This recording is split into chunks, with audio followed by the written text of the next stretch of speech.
No matter how many times Inez said she didn't kill her husband, nobody believed her. The courtroom, where she was on trial for murder, felt like a stage set up to prove her guilt, like a theater with a pre-written script. One guy testified that this woman herself said she'd take care of her husband and see him again soon. Another claimed Inez was always unhappy with her husband, painting a picture of a hysterical wife for everyone there. A third swore this woman had a small birthmark on her thigh, and that was enough to prove they were connected. The men insisted she was a loose woman, judging her behavior and the way she looked. Another person testified that Inez bought oil at his shop that day, and the owner saw her and her husband heading up the mountain together. But afterwards, Inez came down alone. Every witness tried to convince the judge our main character was a criminal, but it was all a pack of lies. Because Inez didn't kill Joseph, she was innocent and suffering from a gross miscarriage of justice. The woman flinched when the judge barked her name, her heart hammering in her chest. Inez screamed, saying there's no way she did it, her voice cracking with despair and hurt. The judge believes the defendant not only torched her husband's body, but she's got the gall to deny it. Therefore, by the power vested in the court by the water goddess Hyraxia, Inez Benoa is sentenced to 30 years in Romfeld. This decision sealed the main character's fate.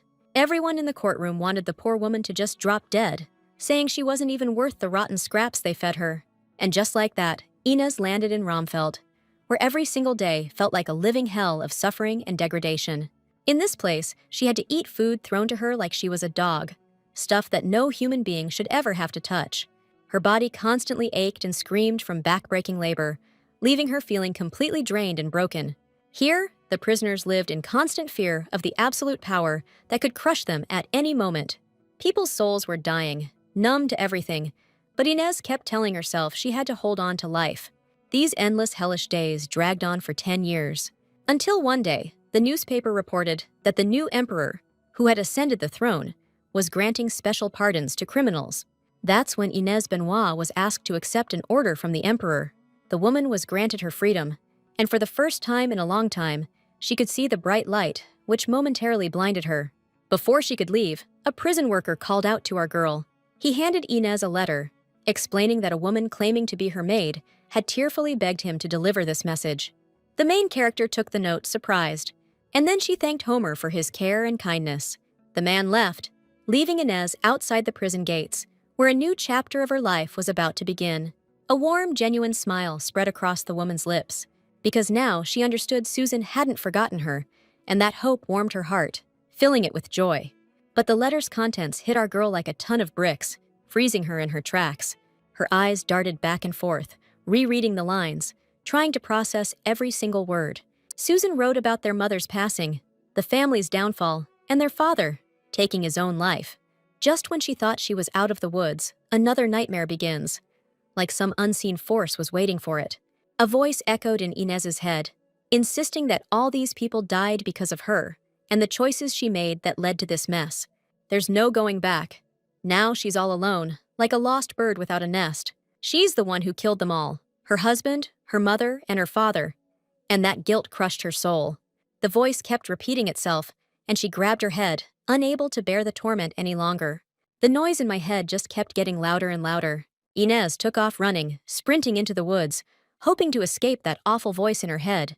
But no matter how hard she tried, the noise wouldn't leave her alone, chasing her like a shadow she couldn't shake. Suddenly, a light appeared from beyond the dense trees, making Inez slow down, and the voice in her head quieted. Not seeing the tree root under her feet, she tripped and lost her balance. She crashed hard onto the ground, feeling a sharp pain shoot through her. Her whole body was shaking, but she still lifted her head to see where she was and what was around her. Her eyes went wide with surprise, and her heart skipped a beat. A crystal-clear lake opened up around her, shimmering in the sunlight and beckoning with its tranquility and beauty. The main character stood up and realized, this beautiful place could be where it all ends. Inez stepped into the water slowly, feeling the coolness against her skin. Lady Hyraxia always said, grasp too hard and you'll end up with nothing. That's what drove her, pushing her deeper and deeper into the lake, like she was searching for solace in its depths. Before going under, Inez looked up at the sky with a relieved smile. Then, the ground disappeared beneath her feet, and she was completely submerged. Air was cut off instantly. Inez instinctively grabbed her throat, panicked and terrified of the unknown. Looking around, the woman caught herself thinking, What the hell am I doing right now? Her lungs were burning harder and harder. Each second felt like an eternity in this airless shock and horror. Did Inez really endure 10 years in that hellhole, only to die like this, so pointlessly, the moment she gets free? If someone reaches out and offers you 10 steps to salvation, give them everything you've got. The goddess was dead wrong about that. Because even if Ines is ready to give up everything, no one's gonna lend her a hand. The main character's body was totally giving out, and she stopped fighting, sinking deeper and deeper. Suddenly, someone's hand grabbed hers, hard. And then, with all their might, they yanked Inez towards them. In the blink of an eye, her savior's lips were locked on hers, giving her a chance to breathe. The main character's eyes flew wide open in shock. As soon as Inez broke the surface, the goddess's voice echoed in her head again. If someone reaches out and offers to go the distance with you, give them everything you've got. That voice in her head, always asking where she'll go next, just wouldn't leave her alone, like a shadow dogging her every step. No matter how much Inez begged, it wouldn't stop, and the impenetrable darkness just crushed her mind, plunging her into an abyss of fear. Until suddenly, a man's voice called her name, like a ray of light in the utter black. He was like salvation, a light at the end of the tunnel, asking her to come to him. This man called to her, and Inez reached out, feeling the warmth of his voice envelop her like a soft blanket. Only he can pull her out of this nightmare. The only one who can understand her. Slowly, the woman opened her eyes, hearing someone calling her name. The voice grew louder, and finally, Inez saw who had been trying to reach her. The dark-haired man noticed she was awake, so he immediately asked what kind of nightmares she was having. Inez didn't expect to see Carson here. Sitting up in bed, the woman insisted she was fine, even though she felt anything but. Lord Rasonia, who also happens to be the Empire's 8th prince, asked me to thank the servants who've been taking care of her all week. This is the guy who saved the main character's life, by the way. Inez assured him she was doing all right. Ever since he saved her, the episodes had gotten milder. Back in Romfield, Inez had nightmares filled with endless darkness and the anxieties that haunted her day in and day out. But with Carson, the darkness was scattered by the light. The guy said that, even though they were weaker, the episodes still bothered her and stirred up a feeling of unease inside. In that case, Carson decided to ask something. Why, a week ago, had Inez decided to throw herself into the lake? The main character could hear that voice in her head again, the one that claimed all those people had died because of her. She was supposed to fall into the lake and kick the bucket, to free herself from the burden of guilt and the fear of living. The main character's body started shaking, and the noise in her head grew louder and more unbearable every second. Barely audible, Inez whispered that if someone like her were gone, then everything would sort itself out. But suddenly, Carson said that if it was too hard for her, Inez didn't have to say anything at all. He didn't want to put her through the ringer and just blurted something out. He genuinely cared about her well-being and peace of mind. There's no point in beating yourself up. It only makes things worse and causes more pain. Inez cried and asked, her voice full of doubt, how she could possibly live with herself if everyone died because of her. To which Carson replied, even if that's the case, it's better to just move on and not dwell on the past.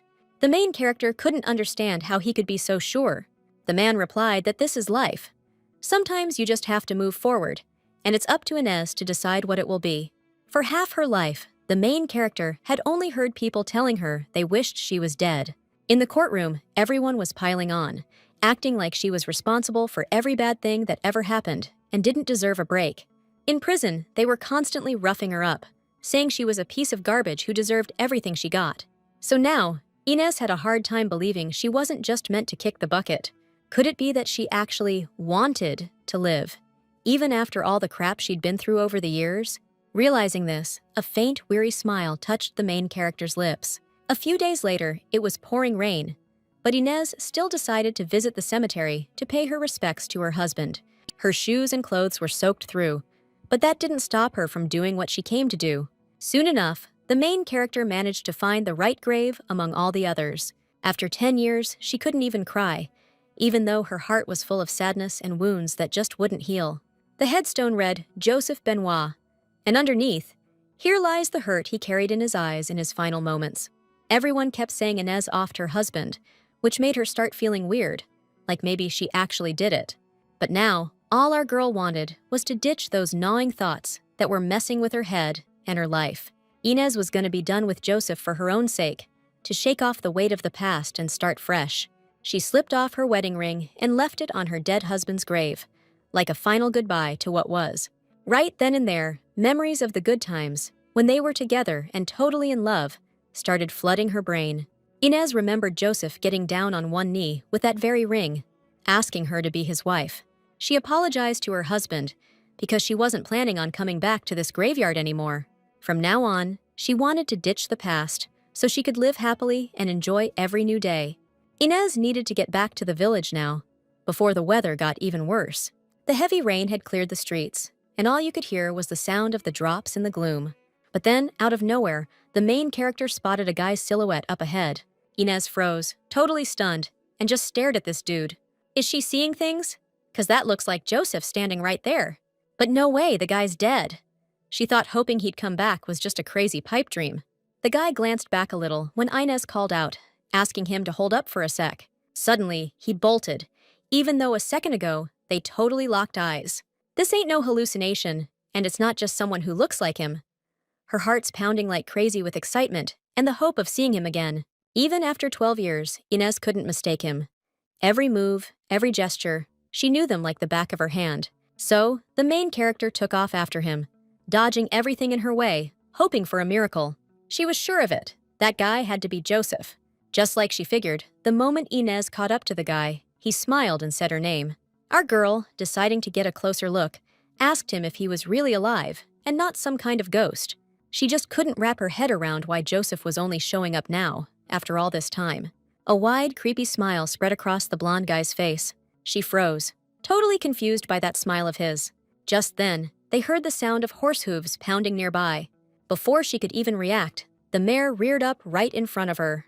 Time seemed to slow down, but Inez couldn't do a thing. She just watched it all unfold in horror. Her frail body hit the ground hard, and the world around her started to blur. Blood began to slowly spread out, painting the cobblestones red.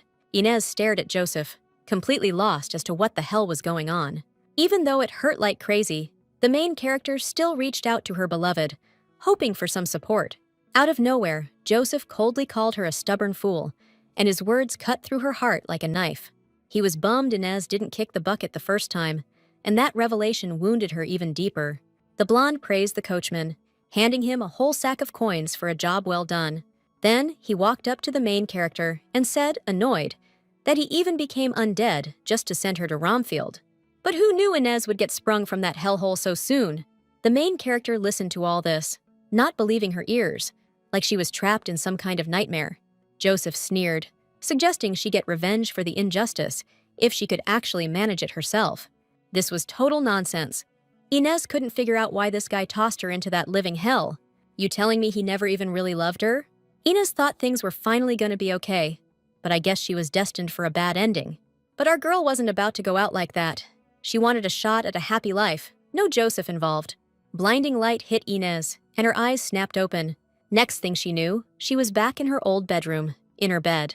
The main character was totally confused. Like, how the heck did she get here? Inez was dead certain she'd been run over by a carriage. Standing next to her bed was her mom, looking worried sick. Okay, now it made sense. It was just a dream, but so real. Inez couldn't believe it wasn't actually happening. Her mom wiped her forehead, all gentle, but then got stern, asking where she'd been out in that downpour. This was Inez's first time seeing her mom in 10 long years, and every second was filling her heart with tenderness and longing.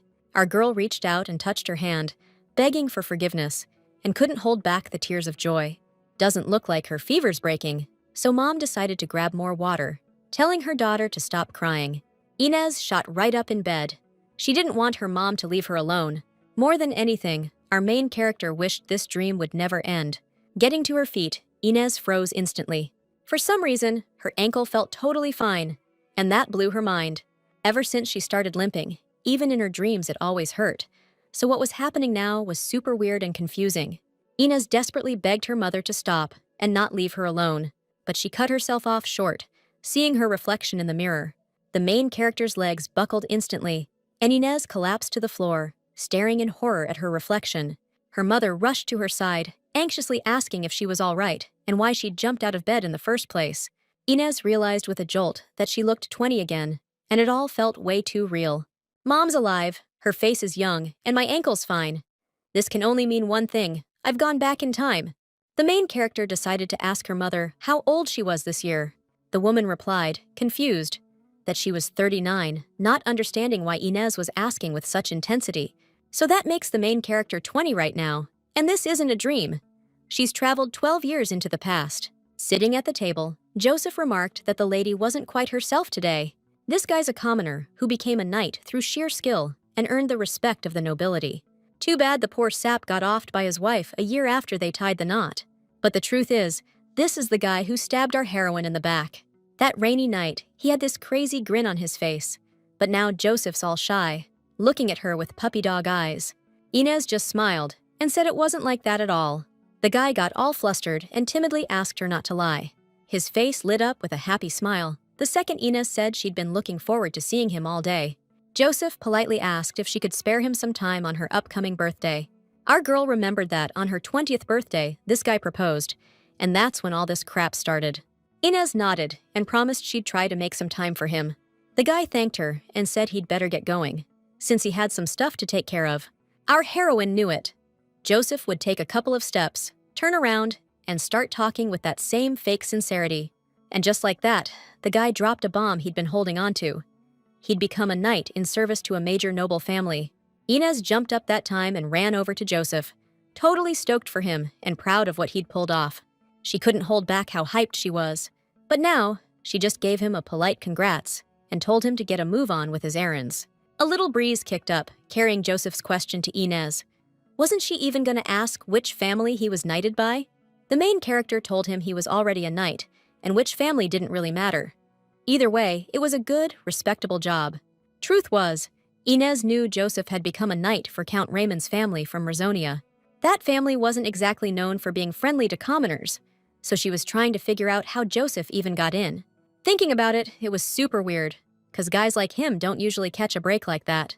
Out of nowhere, the guy just straight up asked what she was thinking about, his voice all pushy and demanding. The heroine smiled, assuring the guy she wasn't thinking anything like that, and told him to get to his business. Joseph didn't get why Inez was trying to brush him off all day. The young woman explained she had a ton on her mind about her upcoming birthday. The guy bought it and turned away from her, his friendly mask instantly dropping, replaced by annoyance. The heroine was barely holding it together, trying not to unleash all her rage on this dude. She wanted to end him right then and there for all the pain and betrayal he'd put her through. Inez's eyes blazed with fury. The demon inside her was thirsty to make him pay. But the heroine knew going that route would be a dumb move. This time, she decided to break Joseph herself, make him beg for it, and finally see what he'd done. Carson bowed before His Majesty and announced it was time for him to leave the royal family. The Emperor was taken aback by his son's bold decision. Landhill's been needing an heir for ages, so Carson stepping up as their lord would be a solid move. Catching the Empress's eye, the hero nodded in agreement. The Emperor also gave Carson the green light to bring his little sister back from Risonia. The prince thanked His Majesty for this kindness. Before leaving, Carson, with a sly grin, wished the Kain's Empire enlightenment and prosperity in the years to come. The dark-haired guy was pissed that the Empress was still using the Emperor like her personal messenger. All those words were the Empress talking through him. The guy doesn't even know how his kids are doing, and it's been 5 years since they took his sister. Carson knew he was a fool for thinking he knew Louis, but he was still hoping for the best. That girl probably doesn't even remember them anymore. Meanwhile, our main character was having dinner with her parents, soaking up the warm, cozy family vibes. She still couldn't believe she was back in time and could see her folks again. Her mom noticed her daughter staring. She asked her husband if he thought Inez was acting a little weird, like the kid who used to chatter all day had suddenly gone quiet. The man told her not to worry, explaining that their daughter was just getting older and calmer, which was totally normal for her age. Agreeing with her dad, Inez said she was the same as always, even though inside, she was a total mess of conflicting feelings. Our girl tried to force a smile to back up her words and put her parents' minds at ease. Her dad decided to ask his daughter if she'd heard the latest buzz. A new lord's coming to Landhill, and it sounds like things are about to get shaken up. Originally, Swindon was just a small territory on the edge of Risonia, but after the flood, the one that hit 35 years ago, the waterway split the territory, giving Swindon back to Landhill. Even so, Risonia's been quietly helping their territories all this time, keeping the region's economy and stability afloat. The Ines family still does business with them, but since they're part of Landhill now, We gotta tread carefully. The girl froze the moment her father mentioned this lord was the 8th prince, called Carson von Raymond. Our girl was surprised. She had no idea Carson had become a lord. Inez learned the new lord would be visiting in about 3 days. That bummed her out a little, even though she knew she wouldn't get to meet her savior at the birthday party. Mom said he's stopping by Rasonia to escort the princess living in Rasonia Castle to Landhill. Turns out the Lord of Rasonia is tutoring the princess. A chill went down her spine as she remembered a conversation she had in prison with that girl with the crazy eyes. Lena kept saying that if she killed that girl, he'd spare her as Joseph. Inez was totally lost at that moment, not understanding what this girl was even talking about, until, with a crazy grin, she screamed that she'd offed a member of the royal family. That's why Lena ended up behind bars. Now, the main character couldn't figure out why she was suddenly thinking about Lena. Could it be that the royal family member Lena was talking about was the 8th Prince Carson von Raymond's sister? Of course, you can't trust everything she said, since Lena was out of her mind back then and dealing with some serious mental issues. But if she was telling the truth about that messed up incident, Carson's little sister met a tragic end in the last timeline. Sitting in her room, mulling over all these weird coincidences, Inez heard a knock on the door and someone asking if they could come in. A maid came in and announced that a letter had arrived for the young lady from Sir Joseph. The dude was congratulating his precious Inez on finally hitting the big 2-0. Joseph was hoping the lady would agree to meet him today. Susan jumped when her mistress called her name. Her voice was so tight. With a sly smile, Inez wondered if Joseph wasn't getting a little too big for his britches. Doesn't the guy have any manners? Especially when he's talking to a highborn lady from a noble family? The main character was pissed that some commoner knight dared to call her by her first name and break all the rules. Not only did he set her up and send her to Romfield, where she went through absolute hell, but then he offed her the second she crawled out of that nightmare. And then he laughed, watching her die, getting off on her pain and humiliation in that horrible moment. Clutching the letter, the main character vowed to herself that she'd make him pay for every ounce of suffering and shame. If this guy kicks the bucket, she'll finally be able to live her own life. First off, Inez had her most trusted maid send word that she agreed to meet with Joseph. The main character knew damn well that this guy's death wouldn't be the end of it all, or save her from the fallout of his actions. I mean, getting that many people to lie under oath in court? That's not something some random knight could pull off. There's definitely someone powerful backing him. If Inez avoids Joseph, he'll try other ways to get to her. The main character decided she was going to find out who's behind all this, no matter what. And then she's going to make them pay for every single bit of grief and suffering they put her through. You can't build a perfect world by just rolling over, and she wasn't about to stand by and do nothing. The main character got lost in thought, trying to figure out what a perfect world meant to her. She remembered Carson von Raymond, the man who saved her from certain death. He was the only one who offered a helping hand in a life that felt like pure hell when she had no hope left. Just his being around brought Inez closer to a perfect world, full of light and hope for a better future. A little while later, the main character greeted Joseph with a small smile on her face. The man smiled gently and confessed to Inez that he had genuinely missed her during all those long days apart. The lady replied that she felt the same way, and they were lucky the rain had just stopped. Reaching into the inside pocket of his jacket, the knight told Milady with a smile that he had written her a letter especially. Joseph cleared his throat so his voice would sound confident and wouldn't tremble with excitement when he was about to say something important. A teasing smile appeared on Inez's face as she suggested that he recite his cherished words.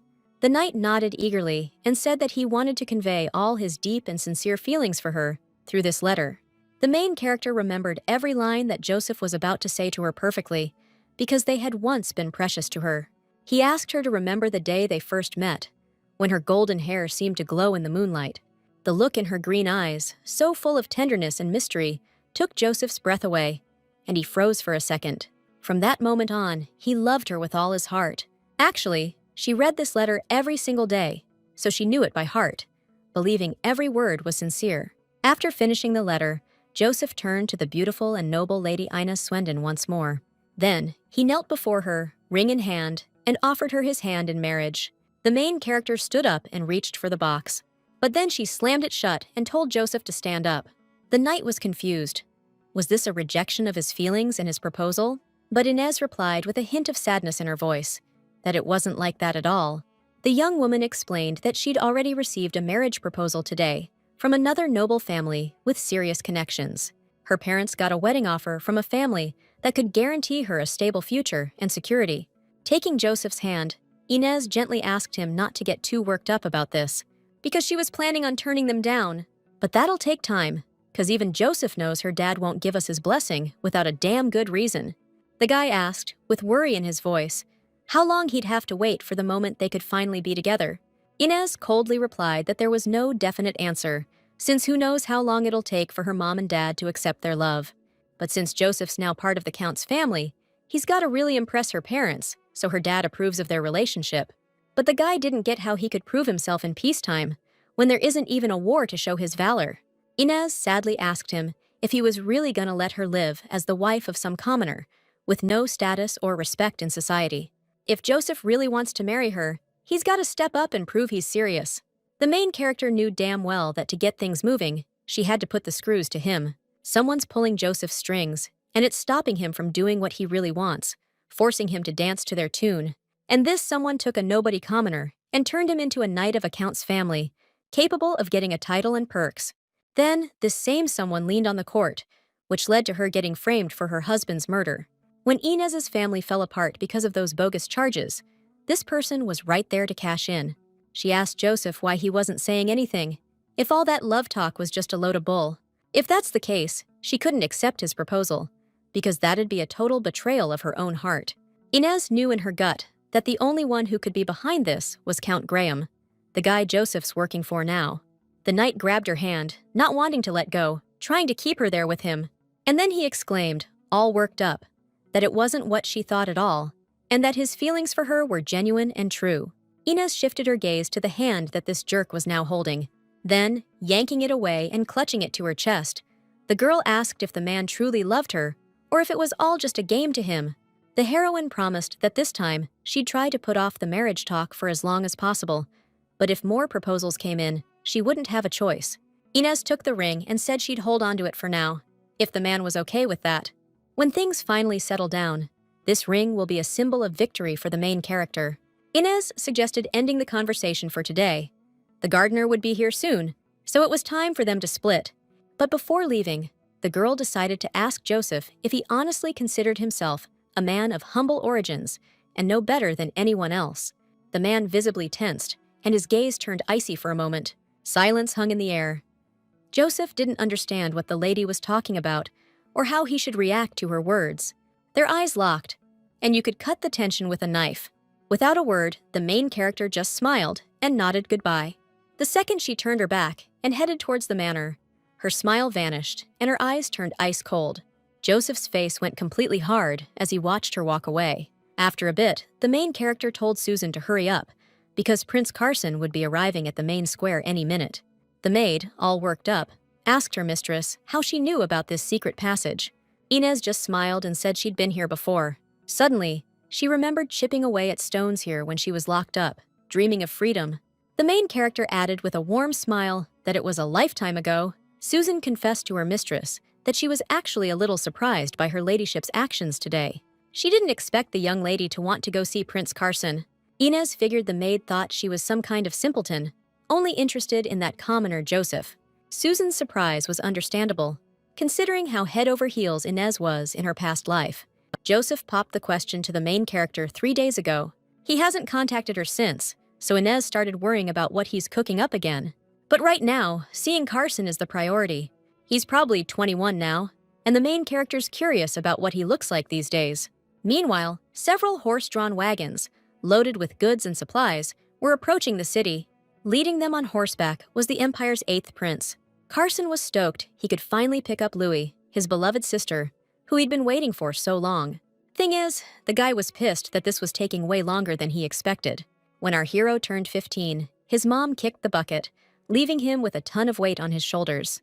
She died from poison that had been building up in her system, something nobody dared to whisper about. Everyone in the royal family knew who was behind it, but they all played dumb, pretending they didn't see a thing. The fact that Carson had to keep quiet about his mom's death just kept reminding him how helpless he was. But when the kid turned 17, something else went down. Carson, finding out his sister was leaving for school, ran up to the carriage and demanded Count Graham stop right now. The little sis turned around, seeing her brother's worried face, which showed just how anxious he was about her future. The Count yanked her arm and told the princess they didn't have time for this. They had important stuff to do. Hearing that, Lena burst into tears and tried to reason with the guy, hoping he'd show some understanding and kindness. But Count Graham said with disappointment, he thought the princess was as sharp as Prince Carson. The little one pursed her lips and went silent. Carson stepped in front of his sister and angrily told the Count not to dare treat his beloved sister that way. He promised that if the Count so much as laid a finger on Louisiana, he wouldn't let it slide and would get what's coming to him. Count Graham had no idea why the prince would even think that way. After all, it was Her Majesty, filled with boundless parental love and concern for the family's future, who personally requested the princess's education. But maybe the prince is talking like this because the Count is related to the Empress, and therefore has his own agenda. It would be best if the prince didn't use such crude language, as it could damage his reputation. The Count suggested the princess hurry along if she wasn't planning on defying the Empress's orders. The aristocrat didn't understand how a snot-nosed kid like Carson could stop anyone, seeing as he was just a young prince. The Count gave the brother and sister a little time to say their goodbyes. Carson promised his sister he'd come back for her, no matter what. The princess held out her pinky and told her big brother to hurry, because the waiting was killing her. The prince linked his pinky with hers, sealing the promise. After Carson's only little sister was taken away, he started saving every penny, building his strength to get her back. Every dollar was earned fair and square, which helped the guy get his feet under him in society. The hero kept raking in the dough, and eventually he owned a mountain of cash, giving him even more leverage. So when Carson turned 21, he already had the power and pull he needed to make things happen. One day, the Empress found out the 8th prince wanted to become Lord Landhill, which totally blindsided her. Carson explained that the place was close to Rizonia. The guy was even offering to ditch the throne and pay up, which the Empress found pretty damn interesting. She wasn't seeing this as a bad deal for her. She stared Carson down, trying to figure out what he was playing at, but his face was a total blank. The Empress smiled and promised to pass the prince's request on to His Majesty. She was willing to give a little, seeing as Carson had been busting his ass this whole time. Getting the answer he wanted, Carson thanked the Empress and left the room feeling pretty good about things. The steady clip-clop of hooves snapped the prince out of his trip down memory lane. The knight informed His Highness they'd be arriving in Landhill real soon. That's pretty quick, considering we only had 4 days to get ready. Hearing that, a smile crept across Carson's face. What's 4 days compared to 4 years? The 8th prince shot back at the knight. Meanwhile, Inez asked Susan if a big crowd had gathered to see the 8th prince arrive. The maid confirmed her mistress's words, adding that he was the most famous of all the princes, and his handsome face only helped. So, the prince's popularity is no joke. Every girl's gotta have at least one picture of him. Inez asked the maid to get her one too. After all, if everyone else has one, she'd like a portrait as well. Something small, palm-sized. Susan, a little confused, agreed and promised to look for one at the market, since her mistress was so interested in the prince. Just then, someone around the corner yelled that it was a completely different situation. The main character stopped and quietly asked what all the commotion was about. Around the corner stood a blonde woman, talking to someone in a raised voice, clearly not wanting to hear anyone out. Inez recognized that girl instantly, and the words she'd thrown at her in prison. It was Lena, who in her past life had claimed she offed a royal family member to keep Jason safe. She's different from the Romfield psycho, sure, but that's definitely Lena, with her wild card personality and those intense eyes. The cloaked guy promised her it was a one-time deal. The blonde scoffed, annoyed, and started rambling about something.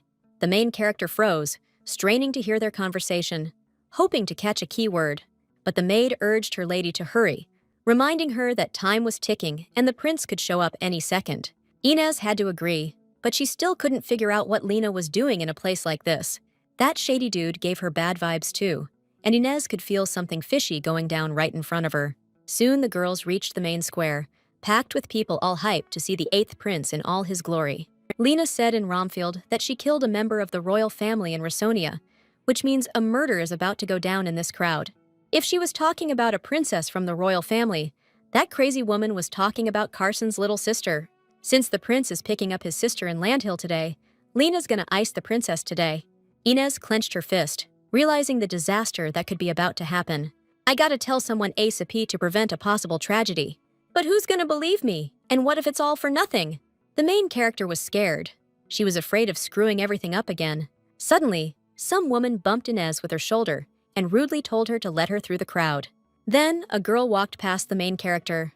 Her black hair caught Inez's attention, and the passing girl's golden eyes reminded the main character of Carson. Inez's eyes went wide with shock the second the woman called that girl a princess. The girl, in turn, gave the main character a shove, urgently telling her to hurry because time was running out. Inez couldn't believe her ears. Was this little kid really Carson's younger sister? The main character immediately reached out to her, sincerely pleading for her to listen. But the crowd erupted in cheers, and the main character's plea was totally lost in the noise. The girl tried to push her way through the people, but it was unbelievably difficult. Just as she reached the very front row, a knight stopped Inez, telling her the procession had already started and she couldn't get any closer. Right then, the main character spotted the prince and the knights escorting him. Carson's face was like a mask, like he wasn't feeling any of the crowd's joy as they cheered him on. Inez was totally lost, not knowing what to do in this situation because she had no idea when Lena might show up. But if the main character doesn't spill the beans ASAP, things are gonna go south real fast. Suddenly, the crowd went dead silent, then started whispering, wondering who the heck was on the other side of the square. The main character turned her head and spotted a horse with a rider, tearing towards them like a bat out of hell. A knight immediately ran up to the stranger and demanded to know who she was. The rider didn't say a word, so the knight yelled that he'd use force if she didn't stop right damn now. But the girl kept her mouth shut. Her confidence just cranked up the tension in the air around them. Her eyes were locked on the little princess. The stranger yanked back on the reins. The horse got the signal and bolted, charging toward the princess at breakneck speed. The knight didn't have time to react. The rider's hood flew off, revealing her face. Inez froze, seeing the furious look on Lena's face. The main character shifted her frightened gaze to the princess, realizing this crazed woman was charging straight for her. Her Highness, however, noticed nothing around her, overjoyed at the prospect of seeing her older brother soon. Inez couldn't let this terrible thing happen, so she shoved the knight away and took off running. To change the future and save everyone from tragedy, she had to prevent this disaster at all costs. Time seemed to freeze in this critical moment. Every second counted and felt like an eternity. The main character turned and met Lena's angry gaze, who was burning through her with her hateful expression. Right in front of the horse, Inez grabbed Lena tight and tried to throw them both aside, to save the princess from certain death. There was a crash, and a little red ribbon, fallen from the princess's hair, slowly drifted down onto the stone tiles of the square. The main character slowly opened her eyes, still holding the princess close. Suddenly, a sharp, unbearable pain shot through her ankle, like a knife twisting in her flesh. Inez winced, her face contorting as she fought back a groan, not wanting to scare the little princess. In a quiet voice, she asked the princess if she was okay. Louis stared, terrified, at the blood trickling down her savior's forehead, her eyes welling up with tears. Then she silently nodded, bringing a faint smile to Inez's face. The main character told Her Highness not to worry, promising that everything would be all right now. The knights immediately grabbed Lena, who was screaming that they couldn't stop her. The heroine was furious. If it wasn't for that thing, she would have taken that girl out. Inez silently watched the crazed girl, while Louis's body trembled from the horror she'd just experienced. The blonde immediately covered the princess's ears, telling her not to listen because everything would be all right now. "We need to get the princess to the prince ASAP, so Inez volunteered to escort her. But right then, the main character felt a sudden dizzy spell wash over her, like a wave crashing on the shore. Everything started to blur, and she began to lose her bearings. It'd be bad news if she just suddenly passed out. But it's okay, because she was able to help Carson, since in her past life, that man saved her from certain doom. If it weren't for Carson, Inez would have just died, never knowing anything. He who reaches for the stars and craves power will end up with nothing. The words of the goddess Hyraxia kept spinning in the main character's head. Seeing the prince in front of her, Inez reached out her hand to him. Carson grabbed onto her, holding on tight. Then he yanked her towards him, stopping the young woman from hitting the ground. He checked her over, worry etched on his face, and asked if she was okay. The main character looked at him, surprised, and quietly said his name, like it was the only word she could manage. And then, completely drained from the ordeal, she passed out right there in his arms. A few days passed after that incident. Carson walked down the castle hallway, thinking about how this kind of thing only happened the moment he left the imperial palace. If it weren't for that brave woman, Louis would be dead. The guy saw the moment that lady hugged Louis and pushed them both aside, away from the horse and its powerful hooves. He yelled out loud at that exact moment and yanked back on his own horse's reins too. But the mercenaries blocking his path wouldn't let him move and stopped him from interfering. The eighth prince, filled with anger and confusion, demanded to know what they were doing and ordered them to get out of his way immediately. One of the mercenaries replied that they couldn't do that, as they were following strict orders. Carson clenched his jaw. His mind filled with rage and hatred, he cursed under his breath. The man knew perfectly well that the Empress wouldn't let him off so easily, because she had her own agenda. But the fact that she dared to touch Louis sent the hero into a fury, igniting a desire for revenge within him. The man quickly dealt with the opponents blocking his way. And then he turned to see how Louis was doing, his heart filled with anxiety and worry about her condition. At that very moment, he saw his younger sister, who, from all appearances, was safe and sound. The man headed towards them. His steps were quick and determined. He stared intently at the stranger, who'd saved his sister from certain doom. Carson didn't recognize her face. They were definitely meeting for the first time. But right now, this girl looked like she was about to collapse from exhaustion. Through half-closed eyelids, the stranger looked up at him. The main character's eyes widened in surprise, his heart pounding faster as he recognized both her fragility and strength. Carson caught himself thinking that this stranger was like a perfect being. Snapping out of his memories of the past, Carson opened the door to the room. Inside, the blonde girl was still lying unconscious. Getting closer to her, the man realized that she now seemed younger and more vulnerable. Right then, the atmosphere was completely different. Carson kept racking his brain, trying to figure out why this lady would sacrifice herself for Louis, risking her life for someone else's safety. The main character slowly opened her eyes and looked at the eighth prince. Carson smiled warmly, seeing that she was awake. The main character was stunned speechless. Her eyes widened and her heart started pounding. She immediately started looking around, trying to figure out where she was and what had happened to her before. The prince explained that this was Lord Landhill's castle, where she'd been rushed after she fainted. Inez thought she was a goner for sure this time, but Carson saved her again. Maybe that vision she had before she blacked out was real after all. The main character whispered softly, wondering if it had all really happened. Inez asked if the princess was okay, and Carson said yes. Louis had just been by, but the lady was still sleeping, getting her strength back. Hearing Her Highness was all right, the main character smiled warmly, a wave of relief and joy washing over her. Since everything was okay, Inez decided it was time to head back to the mansion, where her parents were waiting. But when she tried to stand up, her legs gave out, and she started to lose her balance. Carson caught her before she could fall, his strong arms supporting her in that shaky moment. He explained that she'd lost a lot of blood, and she shouldn't try to get up yet, or she'd get dizzy and weak. The healer said she'd be fine, but advised her not to overdo it for a while and to get some rest. Carson figured her ankle was killing her, but if she rested for a couple of days, she'd be walking around without any problems or pain.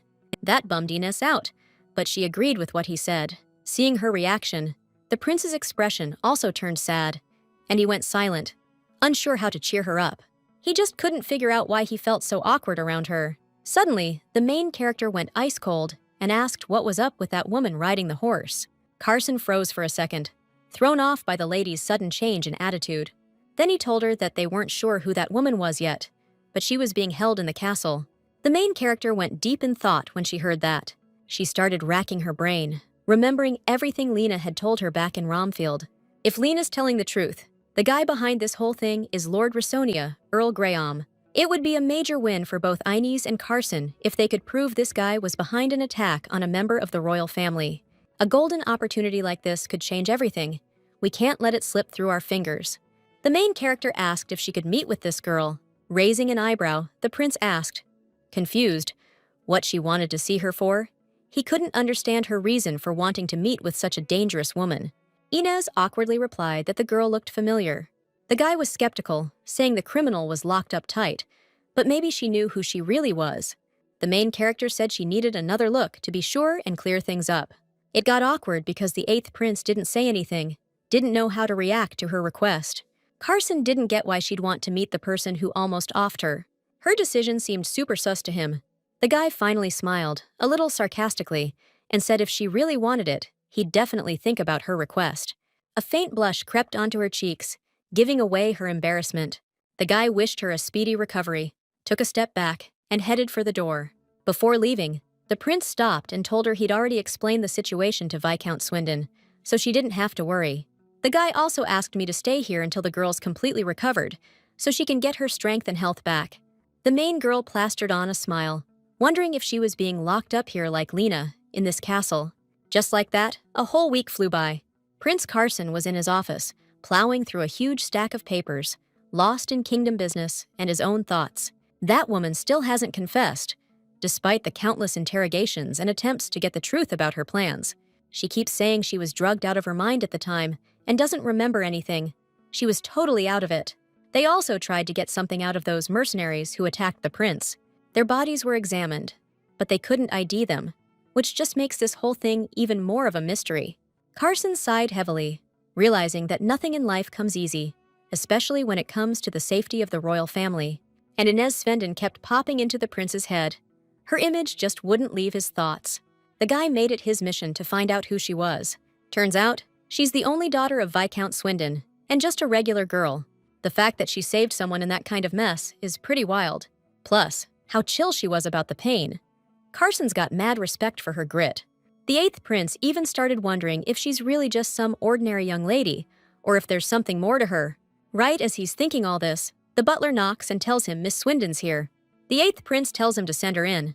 Carson's getting that weird, uneasy feeling again.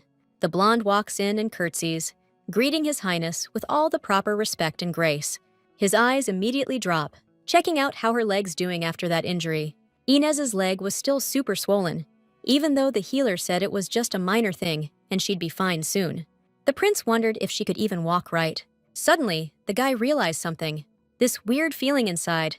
It's because her soul and body are like out of sync.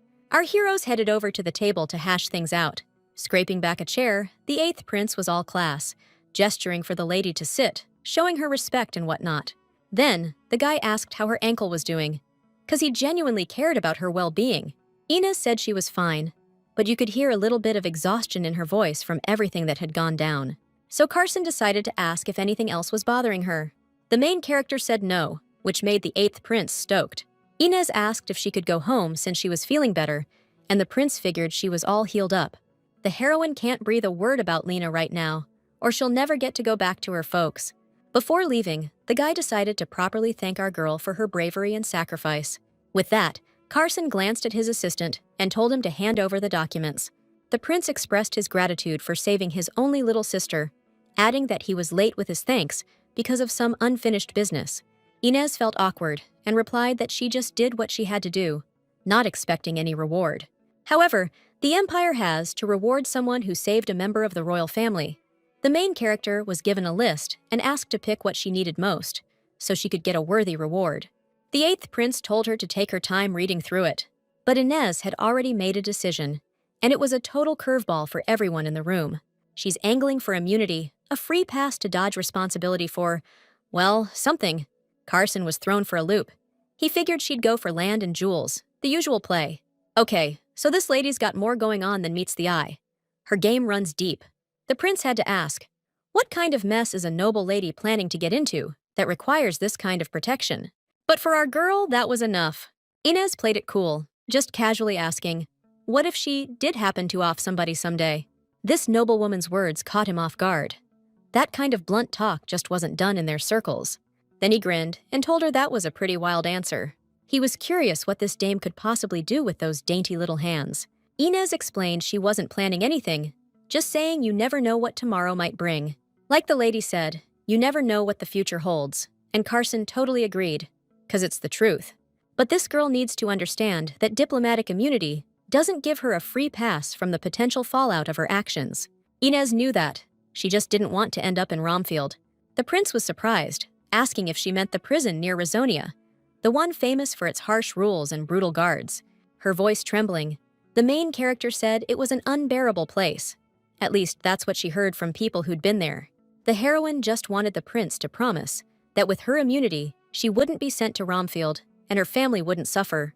Carson thought about what she said, weighing all the possible consequences of his decision. Finally, he agreed and asked his assistant Noah to prepare the documents the young lady wanted to ensure her safety. Now that they were talking about the main character's family, she decided to say something to Lord Landhill to clarify their situation. Carson gave the young lady the go-ahead. Inez mentioned that the Swendon family was tied to Landhill, but they're still working under Razonia's thumb, so she figured we needed to sort this out and get some clarity. The Lord didn't get what she was on about. Seeing as Swendon's been part of Landhill for ages, Noah explained that compared to the size of their lands, Razonia's population is pretty small, which causes extra headaches. So their lord often makes outrageous demands, putting the Swendon family in a real bind. Carson grumbled that families from his lands shouldn't be beholden to another lord. He said it'll take some time, since it needs the imperial family's okay, but he's on board to help. The lord promised to make sure Razonia stops meddling in Swendon's affairs by the end of the year so they can finally grow. The heroine smiled sincerely and thanked him for his support and willingness to help her family out. Seeing her reaction, a warm smile spread across Carson's face too. Out of nowhere, the main character asks about that whole situation. She's talking about that woman locked up in the dungeon right now. Carson remembered she wanted to meet her, and it hit him hard. She wasn't kidding, she actually knows her. The prince just flat out asked if they knew each other, and Inez said she'd give him the full story right after their meeting.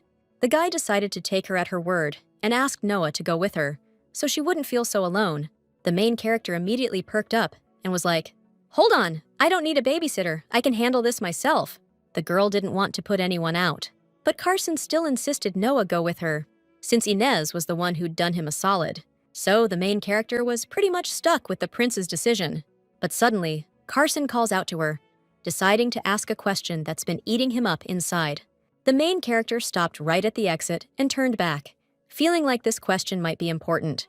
The guy's words had piqued her interest, so she waited impatiently to hear what he was going to ask.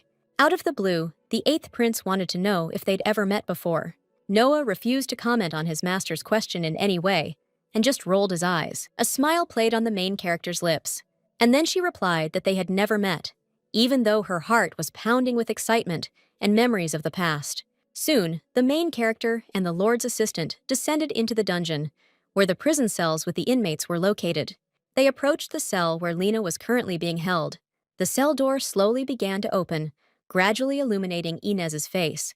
Inside was Lena Marie, sitting with her back to the guests, staring at the wall, lost in her thoughts. The criminal flinched when the main character called out her name, suddenly breaking her silence and solitude. She spun around instantly, trying to figure out who it was and what they wanted.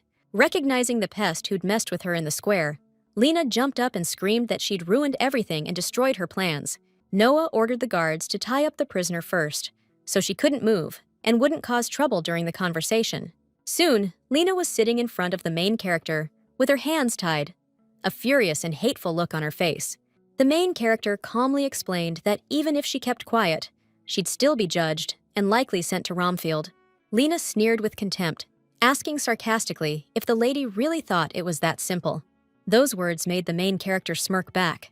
She asked the prisoner with a hint of sarcasm if she really thought whoever was backing her would help her avoid trial. He has no reason to keep alive someone whose plan completely failed. On the contrary, her death would be an advantage for him in this game. The main character went silent the second Lena spat in her face, fueled by pure rage and desperation.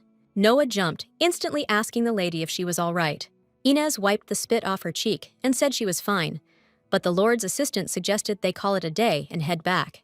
But the girl refused, asking them to fetch her shawl, which she'd accidentally left in the room. Noah agreed and went to relay the request to the knights guarding the entrance. As soon as the girls were alone in the cell, the main character coldly called out to Lena, her voice firm and commanding. She told the prisoner she knew exactly whose orders she was following, making Lena flinch in surprise and fear. The criminal was horrified when the lady sadly revealed that Lord Rasonia had abandoned her, leaving her high and dry. The main character glanced at Noah, who was talking to the knights, and then continued, "I bet Earl Graham told you that if you did as you were told, you wouldn't have any problems. But it looks like the Count wasn't even thinking about rushing to her aid after the failure." Lena exclaimed that it just couldn't be, her voice trembling with indignation and shock at what she'd heard.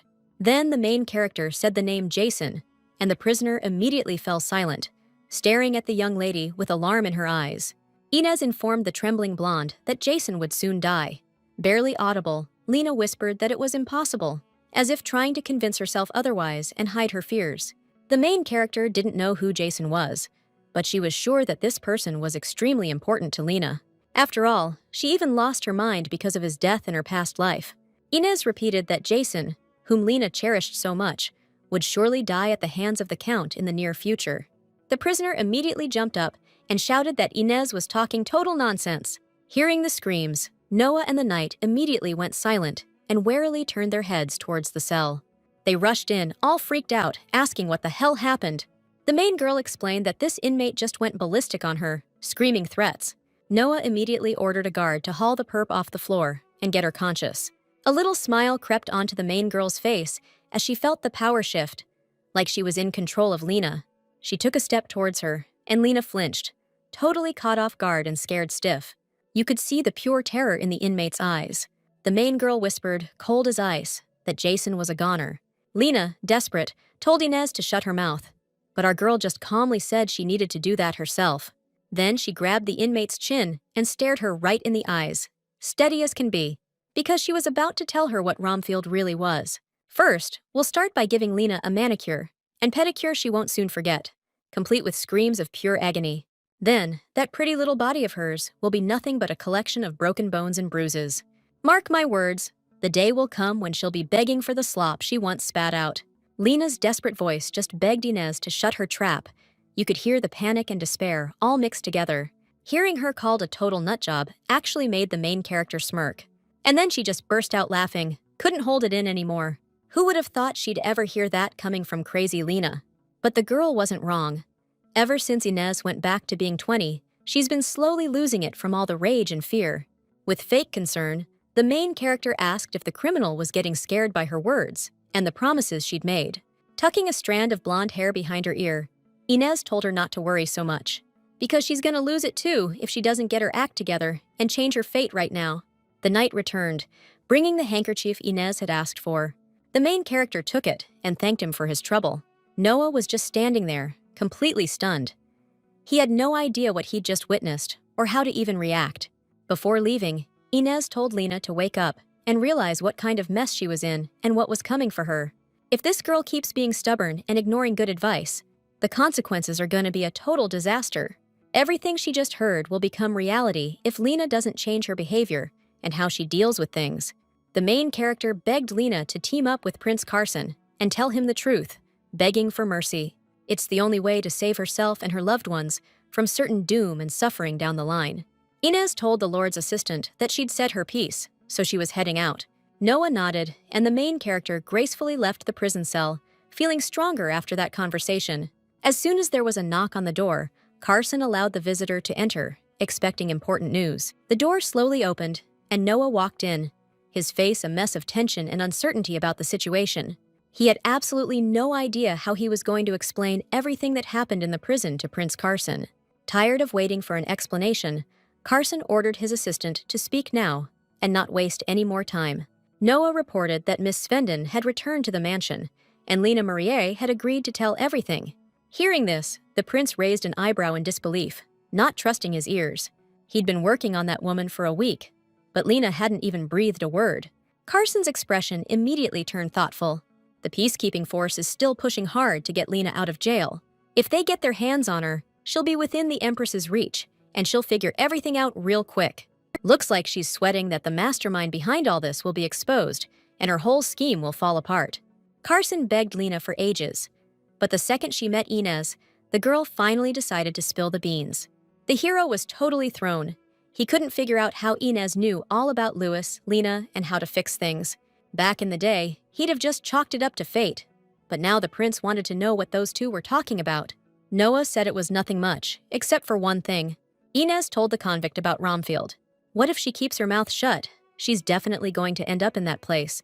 But Noah's told Lena that a bunch of times, trying to warn her. But for some reason, the prisoner reacted way more strongly than usual this time, and that was a red flag. The prince instantly remembered Inez saying she didn't want to go to Romfield. That's why she begged for immunity, even if she screwed up to avoid something truly awful. Carson couldn't figure out what Romfield had done to make her so scared of this place. Noah also mentioned the prisoner spat right in the lady's face, showing her rage and disgust.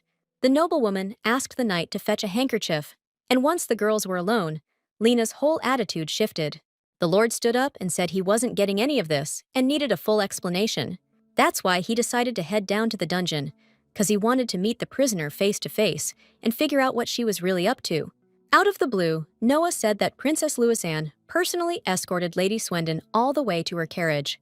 The little princess, who barely even leaves her room, decided to personally see this aristocrat off. The crazy part is, they just said hello, hugged, and parted ways without another word. Those words totally threw the 8th prince for a loop. Still, first things first, he decided to meet with Lena and get the truth. The Lord headed straight for the dungeon. Lena Marie was sitting in her cell, her whole body trembling with fear, because she knew her life was hanging by a thread. She was surprised to see the 8th prince paying her a visit, a guy whose reputation was shrouded in rumors and mystery. The convict shot to her feet and blurted out that she'd reveal who was behind her, her voice desperate and determined. Then she dropped to her knees and pleaded, saying she'd spill everything if only His Highness would save Jason. Carson asked, without a flicker of emotion, who she was talking about, his cold gaze betraying zero sympathy or interest. The woman explained that it was her 3-year-old son, and if the prince saved the kid, she'd testify and tell him everything she knew.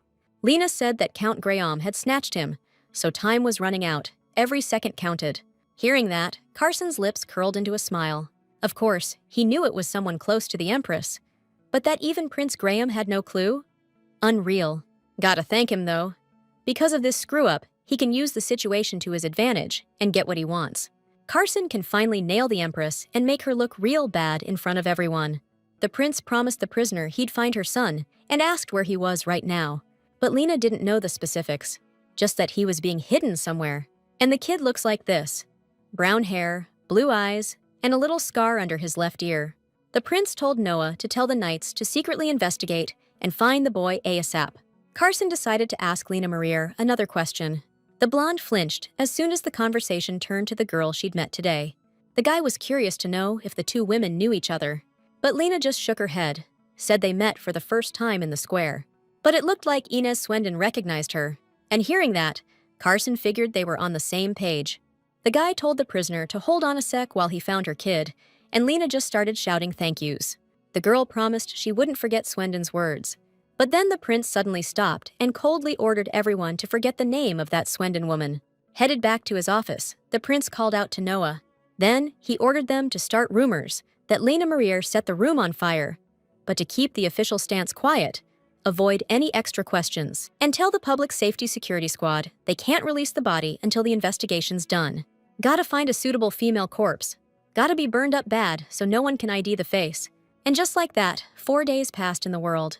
The assistant walked into his lord's office and reported with relief that they had managed to find Lena's son. Just as the lord requested, Noah spread a rumor about Lena's death, and one of Earl Graham's lackeys started acting suspicious and weird. Noticing the tension in the air, the assistant asked his lord how he planned to deal with Lena Marie now. For now, Carson decided to hide her, but Lena was a criminal who tried to off a member of the royal family, so she had to be punished.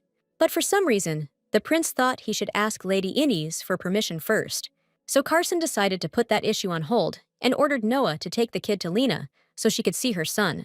They found the kid, so now Marie will testify in their favor, which could help them down the line. Noah decided to ask why Earl Graham had targeted his lord. Carson figured he was a threat to the Empress, since she was the one pulling Earl Graham's strings. But right now, the prince didn't have enough solid evidence to nail the Empress, and she wasn't going to stop trying to take him out anytime soon. So, looks like the guy's gonna have to hold his horses. He needs to prep just as flawlessly as the Empress. Carson sighed, saying it looked like he'd be swamped dealing with his own stuff and taking care of some issues with rivals. The assistant reminded him that the ball in His Highness's honor was coming up real soon. About a month left till the big event, and people are rolling in from all over the country, even overseas. The prince figured Inez would be at the ball too. She's one seriously weird girl. A noble lady who jumps in to save people like she's got nothing to lose. Talks about how she could take a guy out. With that delicate frame of hers, she flips people's opinions about her and what she can do in a heartbeat, making them second-guess everything they thought they knew. Bottom line, she's a real head-scratcher. Carson decided to ask Noah if sending Lady Swendon a dress for the ball would cause any complications. The aide said it'd be a fitting reward for rescuing the princess. But for some reason, Carson didn't like that word at all. It sounded way too simple and cliché. It'd be good to add some bling to the gift. So the prince also asked them to prepare a necklace for Ines. Before the aide left, Carson added that it had to be green. The prince wanted the reward to be green, but not too dark, so it looked refined and stylish. That surprised Noah. His lord seemed more intense than ever before. Even Carson was shocked that he'd suddenly started talking about the color green. He didn't know why, but when he thought about Inez, that color just popped into his head. A whole month went by, and finally, the long-awaited day of the ball arrived. Carson walked down the hall, listening intently to the report from his loyal aide. Noah said the Empress has forbidden Svendin from working with Rasonia and is ordering it back under Landhill's control. But the prince declared with confidence that from now on, Svendin will only work with Landhill, and nobody else. The aide pointed out that the territory issue is complicated and messy, so how did he resolve it so quickly? He hoped that his lord hadn't, persuaded the Empress to speed things up. Smirking, Carson replied that he simply mentioned receiving the gifts she sent to the city's central square. Since he brought up the, cleaners, the Empress will be hesitant to act for a while and will be more careful with her plans. That's why she approved this territorial dispute, to avoid any unnecessary trouble for now. Of course, she'll attack again in the future, but it's not like Carson hasn't prepared for that. Noah tried to bring up the ball gifts, but the prince asked if that was really important to discuss right now. We should finish with the greetings and pleasantries with the guests first. Carson opened the door and immediately stepped into a magnificent banquet hall, buzzing with people and a festive atmosphere. Every guest came up to greet him, and the prince responded to each with a smile and courtesy, showing off his good breeding. Not far from him stood Inez, arm in arm with her father, both looking dressed to the nines. The young prince had become the lord of Landhill, so the Viscount couldn't wait to see what the future held for those lands. Her father noticed that his daughter looked a little off and somewhat tense, but Inez assured him that she was fine. But the truth was, she couldn't help but be nervous. Because Joseph Benoit was due to arrive at the ceremony today. Days earlier, he'd sent the main character a letter, saying he wanted to hear her answer to his marriage proposal. The man would be attending the ball in Landhill, so he hoped they could talk then. The fact that a commoner would be at such an important ball, it almost sounded like a joke. There's only one way Joseph could have weaseled his way into this high society shindig. Count Graham strolled in, announcing loud enough for everyone to hear that the prince was just Lord Landhill, but throwing this extravagant party. An aristocrat's daughter smirked, saying Carson's practically royalty, so he's got to make a splash, right? Right after them, Joseph walks in, playing bodyguard to Lord Rasonia, which raised a few eyebrows among the blue bloods. Count Graham sauntered up to the lord, all smiles, and told him the ball was seriously impressive, a real spectacle. Carson just nodded, playing it cool, and said it was no big deal.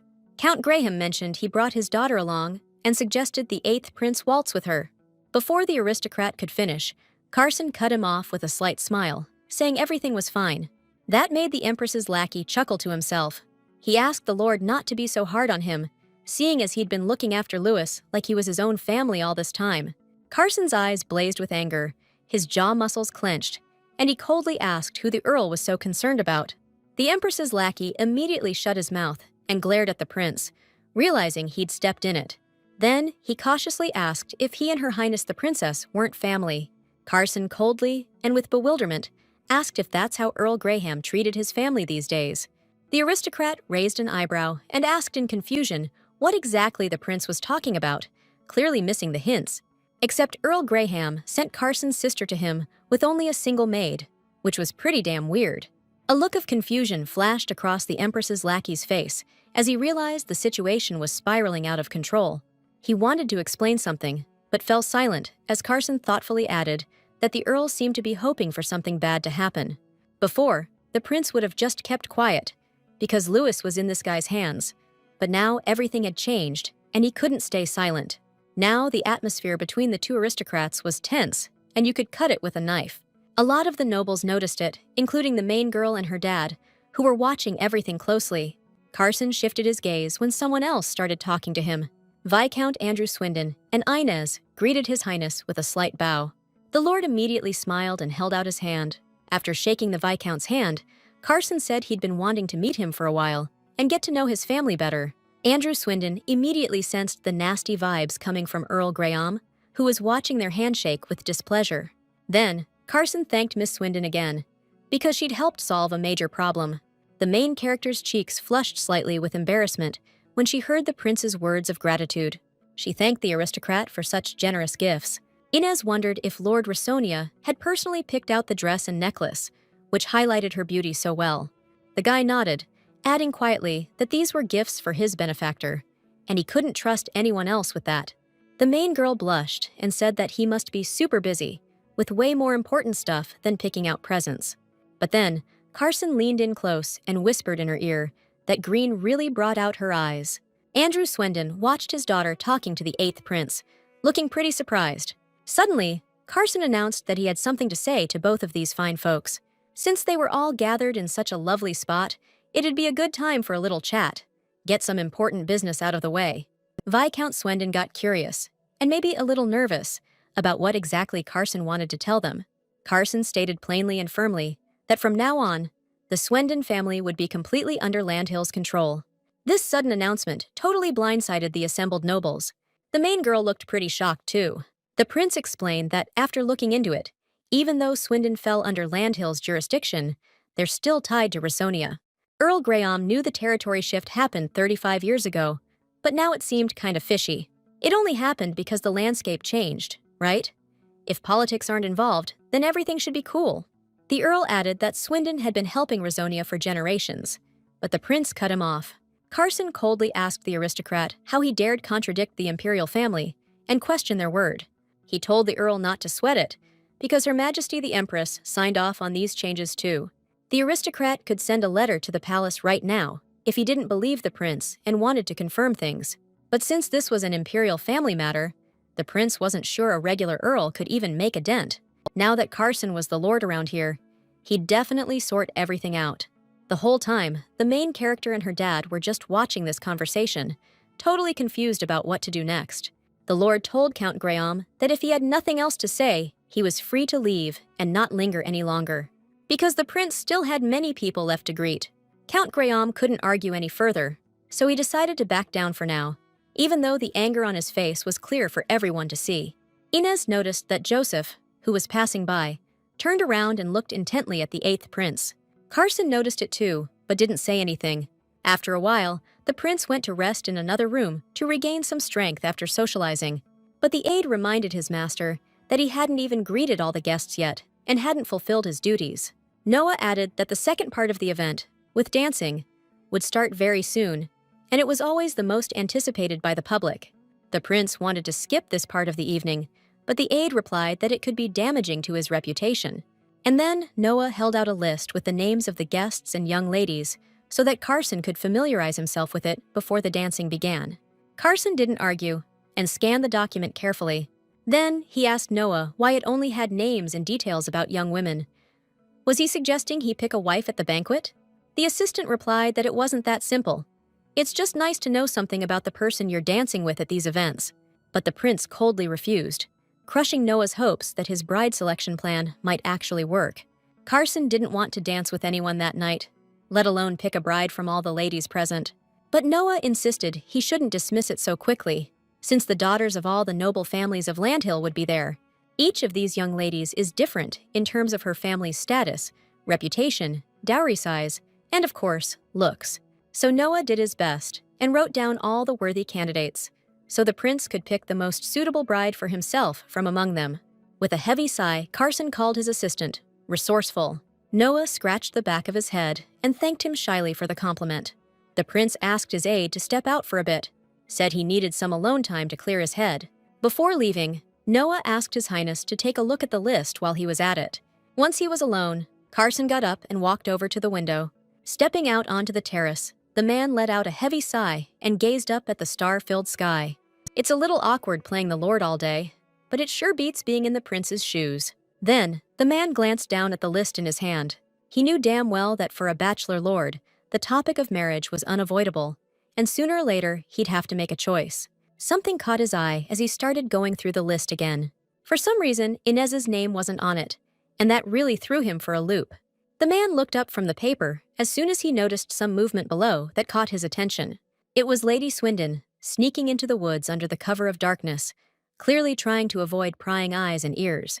The look on her face was a little worried, which put the prince on edge. Carson had no clue where Inez could be going alone, especially this late at night. The prince's gaze sharpened as soon as he spotted someone else. This blonde dude he didn't recognize was following Lady Swindon, and Carson suddenly felt a knot of worry for her safety. Deeper in the woods, the main girl stopped.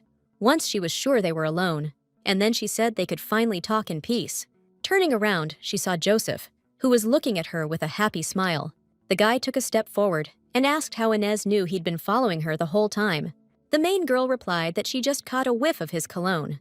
Joseph fumbled, trying to explain he was just keeping up with the trends, you know? Then he added he'd been thinking about it ever since he first saw her at the ball. Out of nowhere, Joseph pulls Inez close, gushing about how incredible she looks tonight. The guy confesses he's been dying to hold Inez all evening. But right then, all the main girl feels is filthy. Joseph backs off, asking Inez if she missed him, saying they've been apart for way too long. She immediately pulls away, telling him not to touch her, saying someone might see them. The guy apologizes, admitting he really wanted to meet up ASAP because he's got some good news. Inez raises an eyebrow, confused, asking what he's even talking about. Joseph takes a deep breath, trying to calm his nerves and gather his thoughts before this big conversation. And then he dropped the bomb that he'd gotten a baronetcy. Turns out, Earl Graham did him a solid and gave him the title he'd been dreaming of. Joseph was stoked because he snagged the title the lady wanted so bad. But Inez just scoffed. Not only did that guy knight Joseph, but he handed him a title too, which seemed totally unreal. The main girl was completely lost as to why. Stepping closer, Joseph announced that as soon as the title was official, he'd pop the question. He touched her cheek and added that their little rendezvous were over. Soon they could finally tie the knot, and that just filled his heart with joy. Inez still couldn't believe it. This guy joined the Earl's Knight Squad and even got a baronet title. Nobody would object to a marriage like that. So like Joseph said, they could be husband and wife before long. Maybe that messed up future's gonna hit us sooner than we think. But Inez shut those thoughts down, figuring she needed to get a move on with her plan. Grinning, she said all sweet, "We haven't even gotten permission from our folks yet, so let's not get ahead of ourselves." Then she asked the guy if he wasn't supposed to be heading out, which totally confused him. Inez explained that a knight protector can't leave his master's side for a single second. Nobles are super sensitive about that kind of thing, so she told him to hurry up and not hang around too long. Joseph nodded and said that in that case, he'd head out first to do his duty for the Count. And then he left, leaving Lady Swinton alone in the quiet night with her thoughts. She watched him go with a frown, totally aware of how complicated things were. All this time, Carson was standing behind a tree, watching the whole thing go down. He was dying to know what the hell happened. And it turns out it was just a lover's rendezvous. So the Lord finally figured out these two are actually head over heels for each other. The thing is, the vibes coming off them were totally different, which really threw him for a loop. Inez was walking down the hall, wondering what Graham got out of making a commoner a knight, then a baronet. Maybe he's got a beef with the Swindon family and wants to trash their reputation. Or maybe there's something else going on. She was trying to sort through her thoughts, but couldn't find an answer, which gave her a splitting headache. She decided to chill for a bit and get her head straight so she wouldn't lose her focus. But suddenly, she heard a familiar voice coming from a room, and her heart started pounding. Leaning against the door, Inez started eavesdropping, hoping to catch something important. On the other side of the door was Count Graham's daughter, but she wasn't alone. Joseph walked in and chuckled, noticing the lady was completely hammered. The aristocrat just slurred that he was too late. Then she told him to get over there and make it snappy. All this time, Joseph was hooking up with Graham's daughter, and the main character had no clue. The aristocrat wasted no time getting right down to business with the blonde. But now, Inez had a solid reason to turn him down. She couldn't be with someone who cheats so easily. Meanwhile, Joseph asked the lady what kind of booze she'd been knocking back. She snapped back that her father and the prince ruined her mood, so she ordered Joseph to focus on what mattered. The guy didn't hesitate and moved in on the lady, quick. Inez thought they were going to have some important conversation, but now realized she was better off getting out of there. Out of nowhere, someone clamped a hand over her mouth, and panic and fear for her safety surged inside her. Her whole body started trembling with terror, because she was completely alone in the hallway and had no idea what to do. But then, a familiar voice called her name, and she felt a small wave of relief wash over her. The man slowly took his hand off her lips, and she looked at him, totally surprised. Lord Carson was standing right behind her, and she instantly felt safe being near him.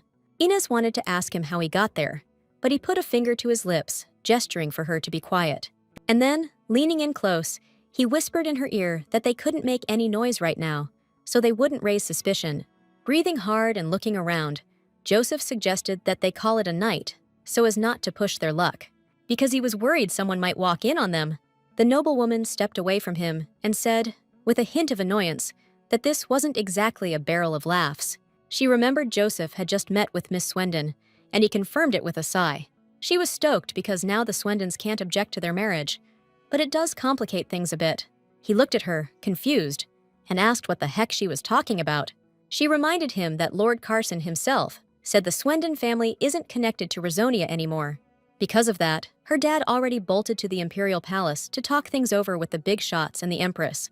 She told Joseph to hurry up with the wedding, because if Prince Carson gets taken care of, everything will be smooth sailing. According to her father, the 8th prince has a nose for money, so he could screw up their plans. But no sweat, because Landhill's gonna merge with Rizonia before long anyway. She told Joseph to just hang tight, and then he can have all the fun he wants with that cute little thing. He smirked and asked if that wasn't exactly why. He was about to kick the bucket. The Earl of Graham's daughter smirked when she heard him say that. Then she pulled the blonde guy close and kissed him hard, forgetting all the worries and troubles around them. With a heavy sigh, Prince Carson asked Miss Svendon to step away so they could have some privacy. They went to a room where they sat down at a table to discuss what they'd just heard. Since the Svendon family had just been mentioned in that room, Carson asked the lady if she happened to know those two people. She'd never seen the woman before, but the man was a different story. She knew him pretty well.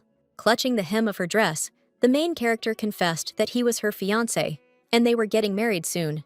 Seeing the lady's reaction, Carson asked if she was all right, and Inez nodded, saying she was fine. The prince nodded understandingly and said he had something important to tell her about recent events. Inez was surprised when he told her Lena Mariev had confessed to everything, because she'd heard the prisoner died in the fire. Carson confessed he started those rumors himself to throw everyone off, and now Lena and her son, Jason, are living in his mansion. The main character's mind flashed back to words she'd heard Lena say before. Now she realized that Jason, the name Lena had screamed so desperately, was actually her beloved son. The prince explained that Count Graham had taken the boy hostage to shut Lena up and force her to keep quiet. But Carson noticed that Miss Swendon wasn't all that surprised by what he'd said, like she already knew about it. He had no idea how the lady knew, but since she was helping him, she definitely wasn't on Graham's side. Inez didn't understand why Carson was hiding Lena from everyone, since she was proof that Graham was behind the attempt. But Carson didn't think that was enough to take serious action. He needed to catch a bigger fish. The prince was talking about the person behind Graham, Her Imperial Majesty, who was also involved in this whole mess. Now the main character knew who Carson was really after, and realized this whole thing was way more complicated than she originally thought. Noah poked his head into the room and caught the master with Ms. Swendon, clearly deep in some serious discussion. He apologized for interrupting and explained that the man of the hour had been missing from the ball for too long, and the guests were waiting, which meant the Lord needed to get a move on so he could kick off the ball with the first dance and make a killer impression on everyone. Carson stood, knowing full well he was stuck between a rock and a hard place, and his duty was to fulfill his obligations to society. The main girl was taken aback when the guy suggested they go together.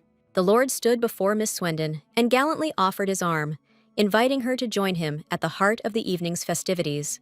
He wanted Inez to allow him to escort her. The main girl was thrown for a loop, totally surprised by the man's offer. But she accepted his offer and gave him her hand. Feeling a thrill run through her, Carson kissed her hand with a flourish and asked her to do him the honor of sharing the first dance of the banquet with him. Inez blushed, flustered by the guy's actions and all the attention he was giving her. Then she stood up and took his hand, accepting his invitation with a happy, fluttery heart. And just like that, our two heroes headed to the banquet hall, ready to dive headfirst into the party atmosphere. Noah stopped dead in his tracks when the boss called out to him, saying there was a mistake in the list he'd been given and it needed fixing. The prince insisted that the Swendon family absolutely had to be added to it. The assistant raised an eyebrow, looking at his boss, totally confused. And then it clicked. He understood exactly what the Lord was implying. He immediately hurried after his boss, happily scribbling the request into his notepad. Maybe the boss would find a wife way faster than Noah thought, and that was definitely something to be happy about. Walking down the hallway, The main girl felt awkward, and her inner turmoil was building up. Carson felt the lady grip his elbow tighter, and that couldn't help but put him on edge, because she was clearly anxious. The girl wondered if everyone would stare at them the moment they walked through that door. The Lord chuckled and asked if Inez was getting nervous, because he thought the lady was calm in any situation, even the most stressful. The main character confessed that this was her first time at such a big ball, which was why she felt a little awkward right now. Unexpectedly, Carson replied that she had an amazingly sweet side too, which made her even more attractive. Inez timidly asked if the Lord was joking, because she hadn't often attended balls before and hadn't danced with anyone besides her father. The man froze as soon as the girl revealed that he was her first real partner. That threw him off, because hearing something like that was pretty unusual.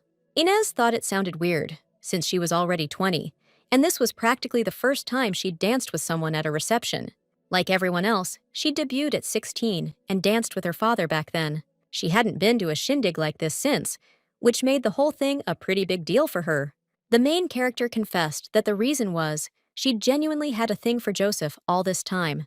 Back when she was 16, all she dreamed about was marrying some regular dude. Carson got it. After 4 years, Inez wouldn't just forget that guy, and for some reason, that got under his skin. The guy asked why the lady had changed her mind and shown up at the ball. The main character was about to answer, but then the doors swung open, and a bright light blinded her for a second, freezing her in place. The assembled guests were stoked to see the Lord had returned. The high society ladies perked right up, seeing the Lord walk into the hall with some fancy dame, making the other women green with envy. Carson and Inez stopped on the balcony and took in all the guests gathered in the grand hall.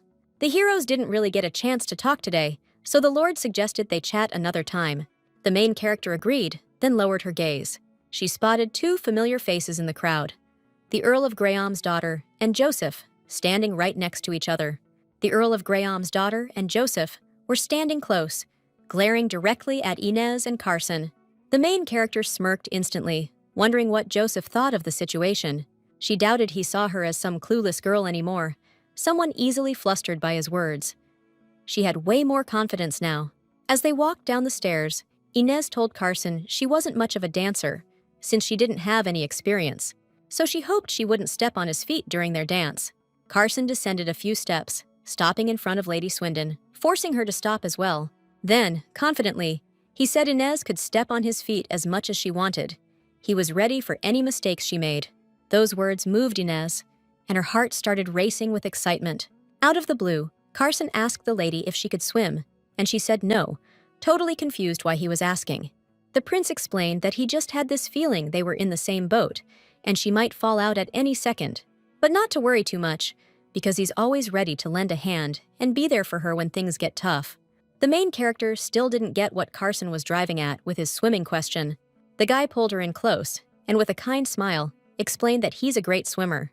The music got louder, and our heroes twirled into a dance, soaking up the vibe of the ball. Even though our girl was a total newbie at dancing, following this guy felt completely natural. Carson looked at her with tenderness and smiled. He knew damn well that if Inez went to balls more often, she'd have guys lining up for her, because she was ridiculously gorgeous. His gaze shifted to a guy standing near the Earl of Graham's daughter, who clearly wasn't thrilled about their dance. Joseph was burning holes through them with his eyes, his jaw muscles clenched tight. A clear sign he was pissed. Carson glanced at his partner, asking if everything would really be all right after they finished the dance. Surprised by the sudden question, Inez asked, confused, what exactly he was talking about. But 4 years is a long time, so the 8th prince asked the lady if she didn't love that man anymore. The main character whispered, asking what he meant by, she loves him. However, the song ended, and she didn't get a chance to answer. The characters bowed to each other, showing their respect and gratitude for the dance. Inez steeled herself and told His Highness that things weren't at all what he might think. She, as she is now, doesn't love the person she cared for in the past at all. Those words made Carson freeze, staring in astonishment at Miss Swindon, whose face was beaming with a genuine smile. A smile crept onto his face too, finally feeling some relief wash over him after hearing her words. The Lord requested the musicians play an ode to the goddess of victory for their next song. The conductor immediately raised his baton, and the musicians began a new melody, filling the entire hall with gorgeous music. The prince offered Inez his hand, and she stared at it, bewildered, a whirlwind of emotions swirling inside her. The man smiled, guessing that the lady needed support today, not just empty platitudes. The main character knew all too well that this world was full of malice and the contempt people held for her. But Carson, just like before, was saving her once again. Inside his master's study, Noah voiced his opinion that the ball went much better than he'd anticipated. Suddenly, the Lord asked him to discreetly look into something. It concerned the financial situation of Viscount Swindon. Noah was taken aback, like, did the boss really want to know about the dowry already? Didn't expect him to be so eager. But Carson shot that down, said that wasn't it. The Lord remembered the Earl of Graham's daughter, who said he had a nose for money and that it could screw up their plan. According to the lady, even if Swindon went under Landhill's control, they'd still get swallowed up by Rizonia. If that girl was so cocky, then things must be going exactly as they should. The fact they're even eyeing Landhill means they definitely have big plans for Swindon. Carson had no doubt about it.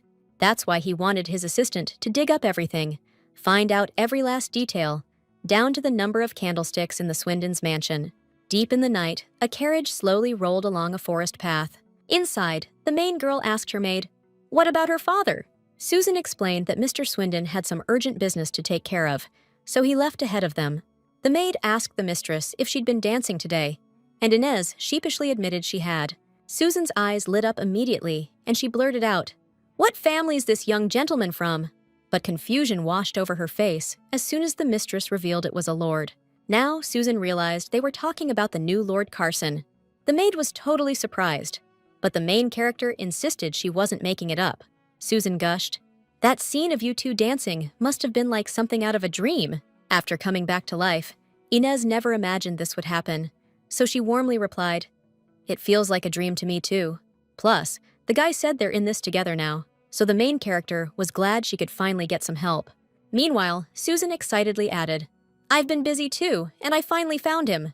She explained, "I'm talking about the Lord's portrait, the one you asked for before. That was a real pain to pull off, but Susan promised to bring it over as soon as it arrives." Truth is, the main character was totally joking when she said that. But now, with a sweet smile, she announced that when she gets the portrait, she's going to put it in her Bible. Susan smiled, thinking about how adorable her mistress was. Out of nowhere, the maid asked if the lady dancing with the Lord meant she wasn't going to see Sir Joseph anymore. Backing that up, Susan immediately chimed in, saying she never thought that guy was right for her mistress to begin with. Now that Inez knew all the events of her past life were orchestrated by Graham, there's no reason to keep seeing Joseph. But if she dumps him now, the heroine doesn't know what kind of crazy scheme he'll pull in the future, which means she's got to keep seeing Joseph for now. Suddenly, the carriage started slamming on the brakes, almost sending the main character flying, but she managed to grab hold and stay put just in time. A guy walked up to the carriage and asked the young lady if she was all right.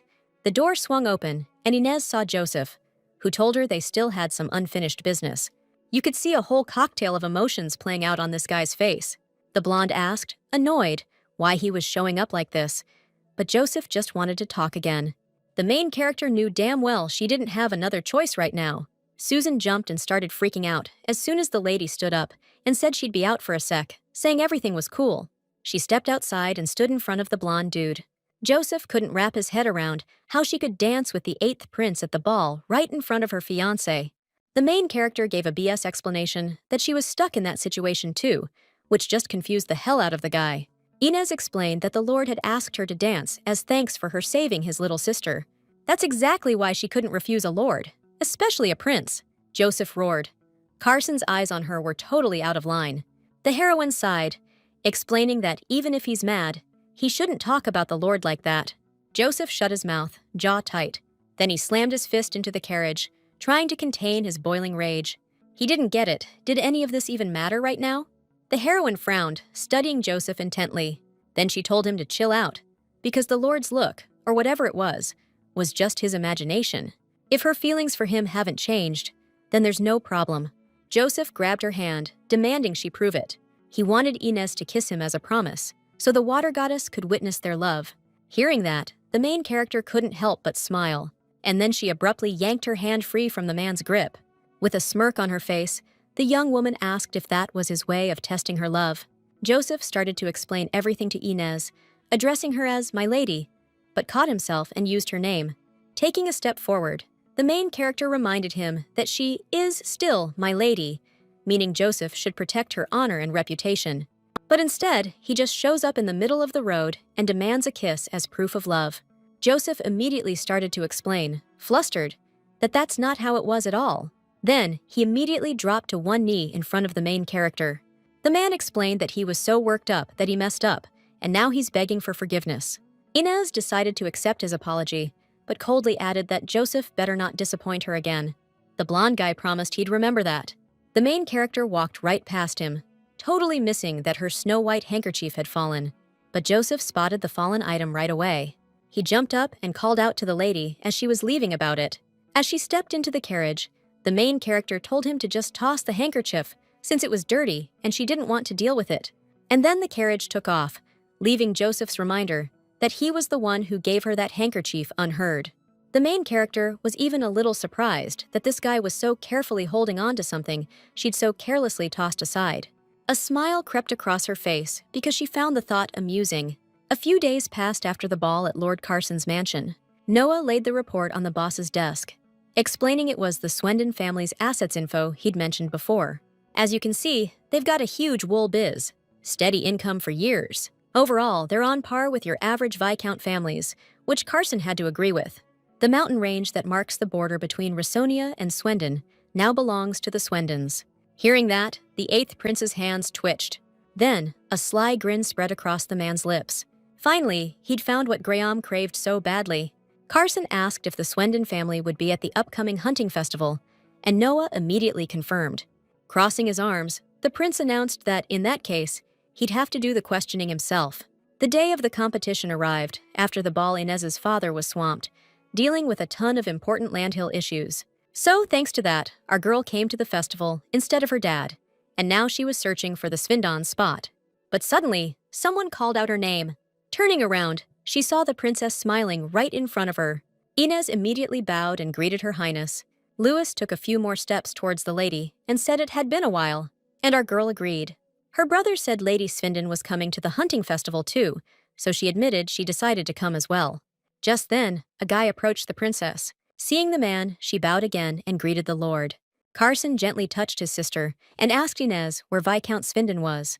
She explained that her father stayed back at the mansion to handle some landhill business. Guess we're not getting any intel on that mountain range now? Carson just smiled and said, "What a shame." The princess took Ms. Swindon's hand and asked her to come back to their tent. Looks like Louis is really itching to spend some time with Inez, so Carson invited her to join them. The main character agreed and went along with the others. We've got some time before the horn blows, so Carson suggested they chill out for a bit. Inez was soaking up the warm sunlight and enjoying the occasional breeze. Plus, the guy sitting next to her made her feel totally safe. Everything was so peaceful, it almost felt unreal. No sooner had she thought that, when a woman walked into the tent, surprised, and said she didn't even know the Lord was here. The man replied to the Countess, "It's been a while, hasn't it?" She apologized for missing the banquet, and that's why she's here now, to introduce a member of her family. The main character's eyes widened as a familiar face walked in and greeted the Lord. The guy announced he'd recently been granted the title of baronet. Then he added that his name is Jamirin Winston. The main character's mind immediately flashed back to all the ways this guy tormented her in her past life.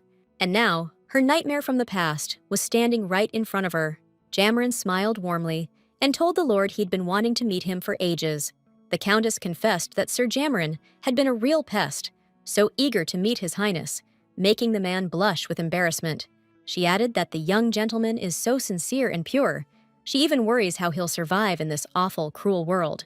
Hearing that, the main character clenched her fists, feeling a wave of anxiety and unease building up inside her. Then she just bolted up, sending her chair crashing to the floor with a loud bang, and everyone turned to stare. Inez was totally lost, trying to figure out what this guy was even doing here, her mind racing for answers. Jamirin's words echoed in her head, clear as day. The more she fought him, the more it excited him. Carson saw Miss Swindon's reaction, and worry flickered across his face. The main character was terrified. She thought she'd finally gotten away from this creep. She remembered Jamirin telling her he'd chase her to the ends of the earth, and that thought was eating her alive. His promise that she could never escape him kept replaying in her mind, filling her with dread. Jamirin asked her, all innocent, if she was okay. But Inez saw right through his mask to the arrogant jerk underneath. Panic started to rise inside her, and she had no idea how to deal with it in this messed up situation. Just then, Carson stepped in front of her, shielding her from Jamarin with his broad back. Then, cool as you like, he says he can't give us his name right now. He ordered the lady to take that guy with her and get out of the tent, pronto. And wouldn't you know it, she obeyed without a peep. After that, Carson asked Noah to watch over Lewis for a bit while he tried to calm down Miss Swindon. Plopping down on the bed, the main character did everything she could to stop the panic rising up and get her head straight. This Jamarin doesn't know her, so the young lady has no reason to be so scared of him. Carson grabbed Miss Swindon by the shoulders and asked, worried, if she was all right. The main character ripped open the top buttons of her shirt, revealing a little skin, and whispered that she was having trouble breathing. The eighth prince apologized for being so forward and helped her take off some of her outer clothes, trying to make her feel better. Finally getting her bearings, Inez thanked the Lord for his help and said she was okay now and feeling better. But Carson didn't buy it for a second, because her whole body was shaking. The guy went to call for a medic, but the main girl suddenly grabbed Carson's sleeve, stopping him. Then she started begging Carson not to leave, because she didn't want to be alone in the tent.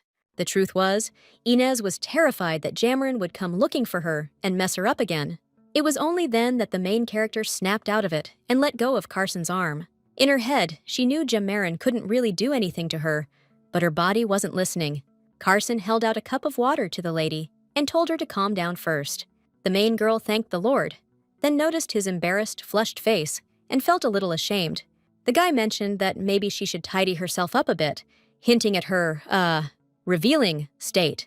Inez immediately understood and started covering herself, apologizing to him and saying she just hadn't noticed. With an awkward smile, Carson said he'd turn around for a sec, give her a chance to pull herself together. The main character, a little flustered and embarrassed, got out of bed and said, a bit hesitantly, that she'd get dressed in a sec. But as soon as the young woman stood up, she lost her balance and started to fall, unable to catch herself. Carson, seeing this, immediately threw his mug of water aside. Then, without thinking, he reached for Inez, shouting her name loudly and urgently, trying to stop her from falling. The result of this crazy situation was that the main character fell back onto the bed, and the eighth prince ended up hovering over her. Carson told her that if she tried to stand up with legs as weak as hers, she was bound to fall. The main character explained, embarrassed, that she never thought she'd fall, and immediately apologized. Then the two of them got up and sat down next to each other. Suddenly, Inez noticed a big wet spot on the eighth prince's clothes and felt super awkward about it. She immediately tried to fix her mistake, dabbing at the stain and apologizing profusely for the whole thing. Stumbling over his words, Carson asked what she was up to. The main character pulled her hand away and explained, flustered, that her shirt was soaked and she was just trying to clean it. Embarrassed, the prince told her not to do anything else, or he'd totally lose it. Inez nodded, but to herself, she thought about how she always ended up in these ridiculous situations. She just didn't get why Carson was blushing so hard. The man stood up abruptly and said he'd get her some fresh clothes so she could be comfortable. Then he opened a chest next to the bed and started rummaging around for something. Approaching the lady, Carson held out a black shirt and explained it was the only spare he had, asking her to change into it. If Inez went outside wearing Carson's clothes, it would cause a total uproar among everyone gathered. The main character replied with a slight smile, saying it wouldn't be a big deal if she just threw a jacket on over it. The guy just gave her this doubtful look, like, yeah, but that ripped seam's gonna bug you anyway. Inez knew she was beat, so she just gratefully reached for the shirt. Carson immediately turned away, saying it'd be easier for her to change if he wasn't looking. Before long, she'd swapped clothes. Carson mused that the shirt was way too big, but he could fix it up a little to make it look better. As soon as he reached for the sleeve, Inez said she could do it herself, but Carson flat out refused. He wanted to do it for her, because she was always giving him a reason to worry. The eighth prince told her he needed her to listen up. Soon after he left, a horn would sound. Carson told Inez to count to 100 after she heard it before coming out. By then, all the guys would be out hunting, so Inez wouldn't have to worry about wandering eyes. Then the Lord took off, asking the young lady to hang tight for a bit. Just like Carson said, the hunting horn blared right after he left. The main character jumped and realized all the guys had gone hunting. Except Jamarin wasn't in hunting gear, so maybe he didn't go with them, which meant the main character might run into him again. After counting to 100, like Carson asked, Inez slowly left his tent. Suddenly, the little princess called out to her. The kid looked bummed out. Inez figured Louis was super scared, but the girl explained she was just worried about her. The main character said she was doing great and thanked them for their concern. She suggested that Her Highness go see the rabbits together, and Louis happily agreed. The girls, along with a maid, headed to the spot. Way more ladies were wearing dresses than the main character expected. Suddenly, one girl caught the main character's eye.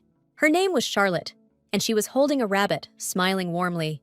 The main character was instantly thrown back to her days in prison. One day, Charlotte woke her up. She gave Inez some bread she'd stashed away and told her to eat it, but the main character knew it wasn't her share.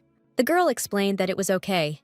She'd heard from Casey that Inez hadn't been able to eat since yesterday because of Jamarin.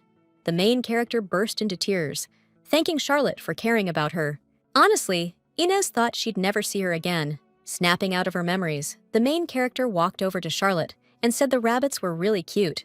The aristocrat immediately stood up and gave our heroine a warm greeting.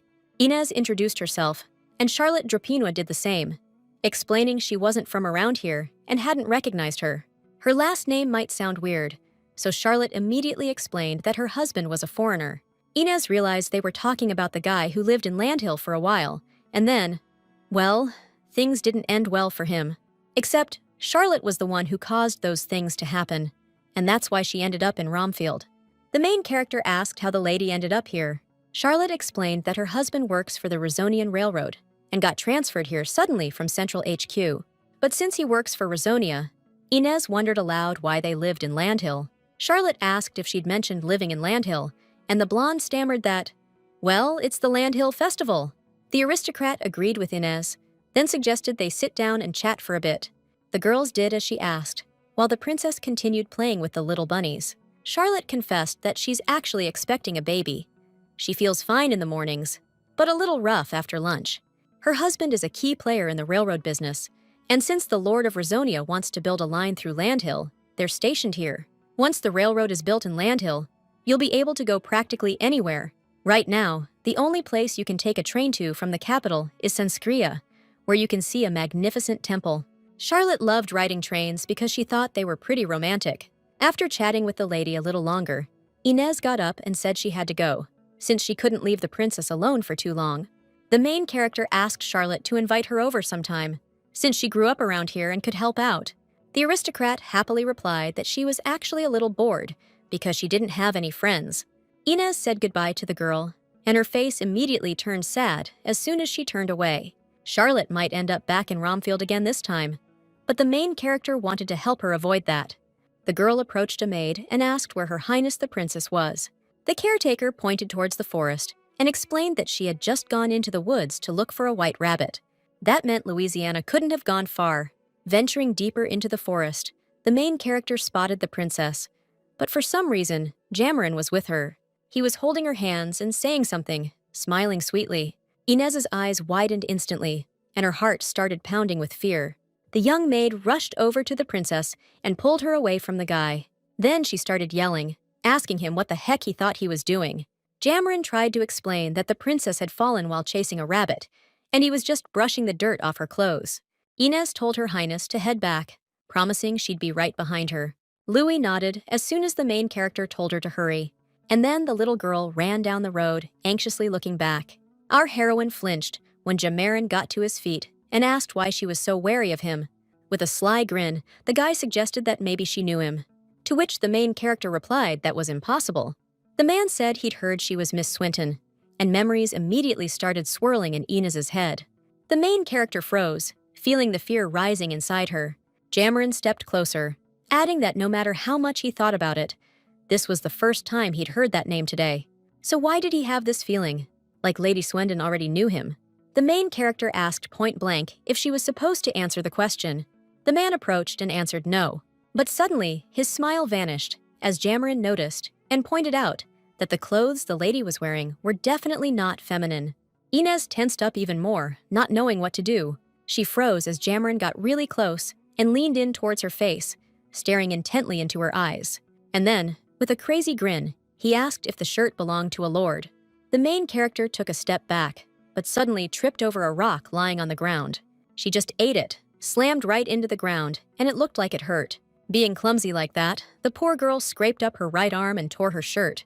Jemrin held his hands up, like, "Easy now." But she saw right through his act. Out of nowhere, the guy reached for her. Her eyes went wide, her heart hammered in her chest, and she was begging him in her head to back off. But all Inez could do was flinch, shut her eyes tight, and turn away, bracing for something bad. But nothing happened. So she opened her eyes, totally confused why Jemmeron hadn't done anything. The guy asked her to take his hand so he could help her up, saying a Viscount's daughter shouldn't be seen like this. What he said totally threw her for a loop. Right, she's not Romfield's prisoner anymore.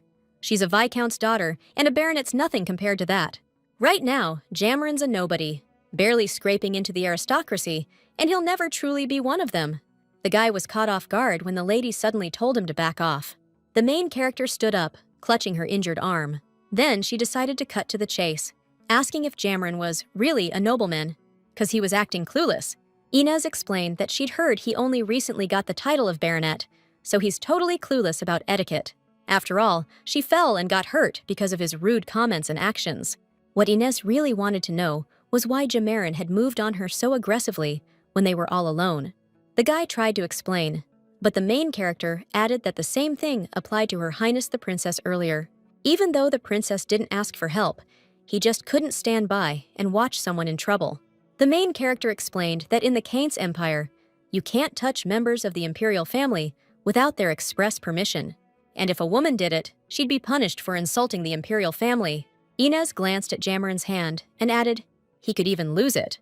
The guy protested that he's just got a good heart, but she told him to get his heart in check and learn some manners. Lately, they're letting just anyone become nobles. The main character could clearly see Jammeron clenching his fists. He was trying his hardest to hold back his anger, because hearing that obviously stung, and Inez knew it. Jammeron's the kind of guy who'd torture you to death if you got on his nerves. Especially in the past, he was obsessed with Inez. Back then, he was terrifying and cruel, but the guy standing in front of her now is just a scrawny dude with a servile look on his face. Suddenly, the guy asked if everything depends on her decision, so shouldn't jump to conclusions. The main character suggested we just go outside and ask someone. While the other guys were out hunting in the woods, Lord Jemmeron was off doing something by himself, in a place where only the girls were gathered. Jammeron clearly had nothing more to say, or maybe he just couldn't say it. The main character was waiting for an answer, but she didn't get one. So she told him that the baronet could only hope the princess wouldn't make a big deal out of it. This isn't the kind of thing that just goes away if Inez stays quiet. The main character turned away and told the guy she had to go. Inez walked down the road, heading back to hunting camp. The whole time, she was carefully listening for sounds behind her, staying alert. Reaching a tree, Inez stopped and turned around. Nobody was behind her, so Jammeron hadn't decided to chase her down just to mess with her. Feeling relieved, the girl collapsed onto the ground, completely drained. She'd barely managed to overcome her fear. Inez promised herself that from now on, Jammeron wouldn't even be able to lay a finger on her. Suddenly, the main character heard a familiar voice calling her name. Lifting her head, she saw Lord Carson, looking worried, rushing towards her. Inez immediately felt safe, but the Lord's sudden appearance was a total surprise. And Carson hadn't come alone. He had several knights with him. He immediately touched her and anxiously asked if she was okay. The main character immediately started apologizing for accidentally getting his clothes dirty, but Carson replied that wasn't what he was asking about. Muttering a curse under his breath, the man asked how she got so messed up. He scooped Inez right up and told the knights they were bugging out. The main girl started saying it was just a scratch. She could walk, but Carson snapped her name right back. The guy told her to listen up, because the wound was bleeding way too much right now. All this caring from a stranger? It totally threw the main character for a loop. She agreed with the guy, and they headed back to camp. From there, they got the main character to the Lord's Manor, where the healer patched her up good. Luckily, the cut wasn't too deep, just needed a few stitches, but she lost a lot of blood and needed to rest up now. Inez chuckled, because the princess and Carson had the exact same look on their faces. Seeing that, the Lord asked her what she was laughing about. The main character explained that it looked worse than it actually was. It didn't hurt that bad, except she needed stitches, so Carson was totally lost on what she was even talking about. According to the Lord, the main character told Louis she saw a lady near a dangerous beast, and he rushed to help. Inez was completely baffled by this information. Louis explained to her brother that a snake had crawled onto her dress. It was disgusting, but Inez managed to get it off. Carson replied that if the snake had bitten her, there would have been big problems. If the Lord knew they were talking about Jamarone, not a snake, he wouldn't have let it slide. The main character wanted to tell the truth, but there's probably a reason Louisiana lied. Back in her study, Carson started wondering what this dangerous beast was supposed to be. Ever since she was a kid, Lewis has been comparing annoying people to animals. Looks like she's still got that habit. Because if you think about it, when Carson came out of the woods, someone else was there. It's possible that person was Jamarone Winston. He's definitely got snake vibes, and according to the Countess Winston, he's desperate to claw his way into high society. The woman herself said that Jamarone was practically begging for a meeting with the Lord, instead of taking advantage of a great opportunity to participate in the hunting festival with everyone else. Jamarone chose a different path for himself. For some reason, he decided to go to a place where only ladies relax. Thinking about this recklessness, Carson smirked. Noah, who was running an errand in Landhill during the festival, entered the study and asked how Lady Swindon got hurt. Carson explained it happened when she was trying to get away from a dangerous animal, and Noah was glad she wasn't seriously injured. The Lord agreed, though I'm hoping I'm just imagining things. But remembering Inez's reaction, something's definitely up. Carson ordered his assistant to dig up some dirt on Jamarone Winston. He explained that we're talking about a guy who just became a baronet. And the Lord also wants Noah to find out if Jamarone's been mixed up in any lady troubles. The assistant asked if this had anything to do with Lady Swindon, and Carson didn't deny it. Just to be sure, Noah asked if the boss was planning to take care of Jamarone, and Carson's eyes went ice cold. The assistant immediately shut his mouth and scribbled some more notes in his pad. Carson knew damn well there were other guys around Inez that needed to disappear. We're talking about Earl Graham and Joseph. They gotta go before things get really out of hand. This dude decided he needed to carefully eliminate all obstacles. He remembered his sister's worried face when she ran to him, frantically telling him something bad had happened. At first, Carson didn't get what could be so urgent that Louis came rushing to him like that. But as soon as the princess said Inez was in danger, Carson instantly felt fear and a burning need to save her. Everything felt heightened in that moment. To prevent any further complications, Inez needs to stick close to him. Just like the Lord requested, Noah checked the Swindon Viscountcy mines. And the guy was right. There was something fishy going on there. The entrance was guarded by Earl Graham's knights, like they were searching for something inside. Still, it's a mine, so it was pretty much expected from a greedy guy like the Earl, always chasing after the big bucks. It's been over 5 years since Earl Graham got into the railroad construction business. Maybe he was looking for the best route for it through Landhill and found something in the Swindon lands. But did he really use Inez in his twisted schemes just to swipe the mine? But it'd be tough to grab a mine just by getting hitched. You can only imagine how low he was planning to stoop after that. The main character's sleep that night was restless, filled with uneasy feelings and fears. She dreamed of memories from the past, when people started blaming her for things she didn't do, out of nowhere. Every new person brought new info against her, chipping away at her self-confidence. In the end, the sacred court under the protection of the water goddess Hyraxia delivered its verdict, sentencing the lady to 30 years in Romfeld. After those words, Inez's eyes snapped open, and she gasped for air. Except instead of a cozy bed, she was back in that prison cell she knew all too well, full of dark memories. The main character started looking around, realizing with horror where she'd ended up again. Lena was sitting nearby, muttering to herself, lost in her own thoughts. Listening closely, Inez could make out her words.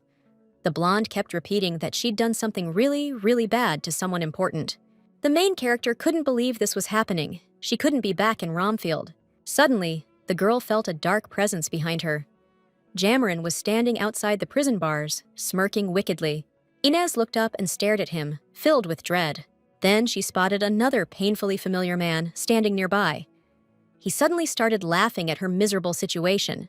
The main character started crawling back towards the wall as Jamarone and Joseph entered the prison cell, grins plastered on their faces. Both of them asked in sickly sweet voices why she ran off, and even started bothering other people.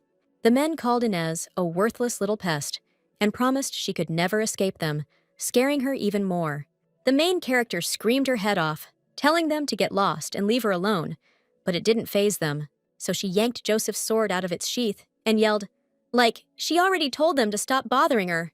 Buying herself a few precious seconds, Inez bolted out of the prison cell. Bursting out into the pouring rain, she begged the guys to just vanish from her life. All she wanted was for them to finally leave her in peace and let her live without looking over her shoulder.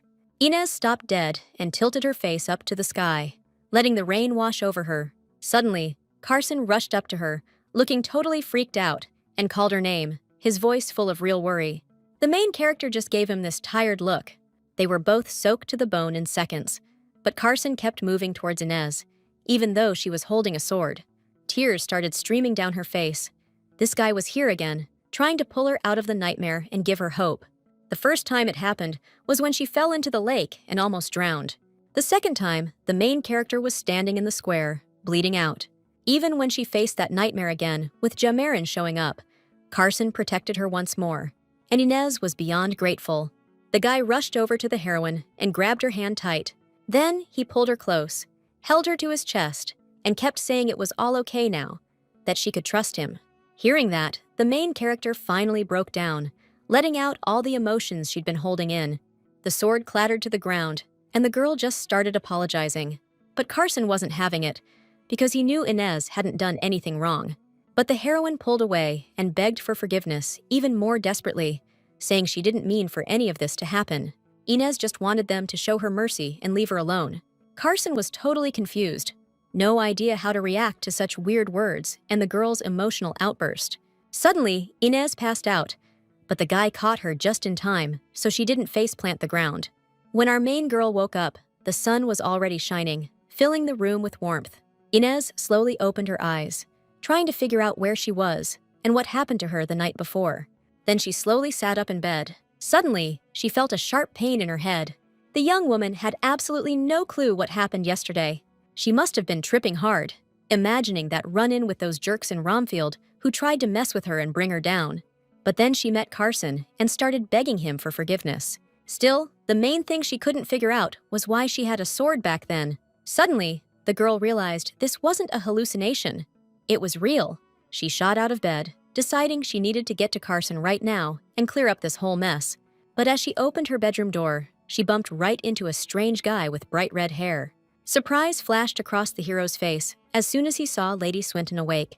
Inez, confused, asked the stranger who he was, trying to figure out why he was here and what he wanted. The man introduced himself, Marcus Knight, a knight of Landhill. Turns out he's been ordered to patrol, but then she noticed the bandage on his hand. Marcus was surprised she remembered what happened last night, but told her not to worry, it was just a scratch. The main character realized she was the one who'd wounded him last night and started to freak out, asking if he was okay. The man smiled and said everything was fine, and that she didn't do it on purpose. That's exactly why Inez shouldn't apologize, even if her actions led to the injury. It's not her fault. As a knight, Marcus did what he had to do. If anything, it's on him for not being able to prevent it. Inez figured this guy was from a knightly family, and his words just confirmed it. But Marcus didn't see it that way. If he'd done his job, the lady wouldn't have gotten hurt by that sword she was swinging around. The main character's expression turned sad. She noticed this guy looked kinda rough, like he was in some serious discomfort. Inez asked Marcus a question he wasn't expecting. If he wasn't from a knightly family, what would he want to be in life? The main character got the feeling Marcus had a different dream he wanted to chase. The guy didn't say anything, which made the silence super awkward.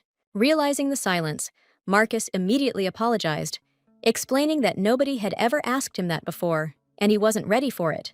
For a second there, the guy was totally lost. He didn't know what to say. Inez chuckled, saying it was pretty rude of her to grill a knight's son about his career choices like that. Her words caught Marcus off guard, got him thinking. Then he confessed that ever since he was a kid, he'd wanted to be a doctor, still dreams of practicing medicine and helping people. The main girl listened intently, then said it was awesome to have such a noble ambition. Marcus looked confused, asking what she meant, since a lot of people think it's a pretty lame career. Our girl admitted she was even a little jealous, 'cause that's seriously amazing. He's found something he actually wants in life, and she wishes she could say the same. The main girl gave Marcus a surprised look when he suddenly thanked her for understanding. He'd never told anyone before that he had another dream besides becoming a knight and doing his duty, especially since Marcus never expected to hear someone was jealous, since some people say working at the hospital is a dead-end job. Inez was saying that if it were her, she'd definitely go for whatever she wanted, 'cause life's too damn short for regrets. Gotta make your move before it's too late, you know? A warm smile spread across Marcus's face. The guy promised he'd remember her words and be bolder. The main girl thought Marcus's red hair looked like warm sunlight. His warm, genuine smile could warm you up even on the coldest, frostiest day. Inez jumped a little, hearing a familiar and pleasant voice calling her name. Turning her head, the main character spotted Carson standing nearby. For some reason, the Lord's expression was sad. Marcus immediately bowed his head and greeted his lordship with the proper respect, like a true knight should. Carson gave Inez a good look, then asked her to come over to him, not taking no for an answer. As for the knight, the Lord gave him the green light to head out and take care of his own stuff. Inez took a few steps toward Carson, but froze, like she was torn about something.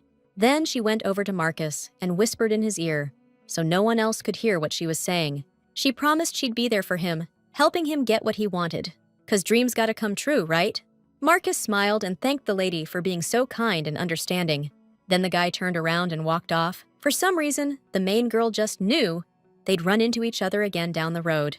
Inez rushed over to the Lord and asked what was up, her voice all worried. Carson gently touched her cheek and told her the doc said she should chill in bed today and get some rest. But Inez didn't hear any of that. She'd literally just woken up. Suddenly, the guy begged Inez to just listen to him, just this once.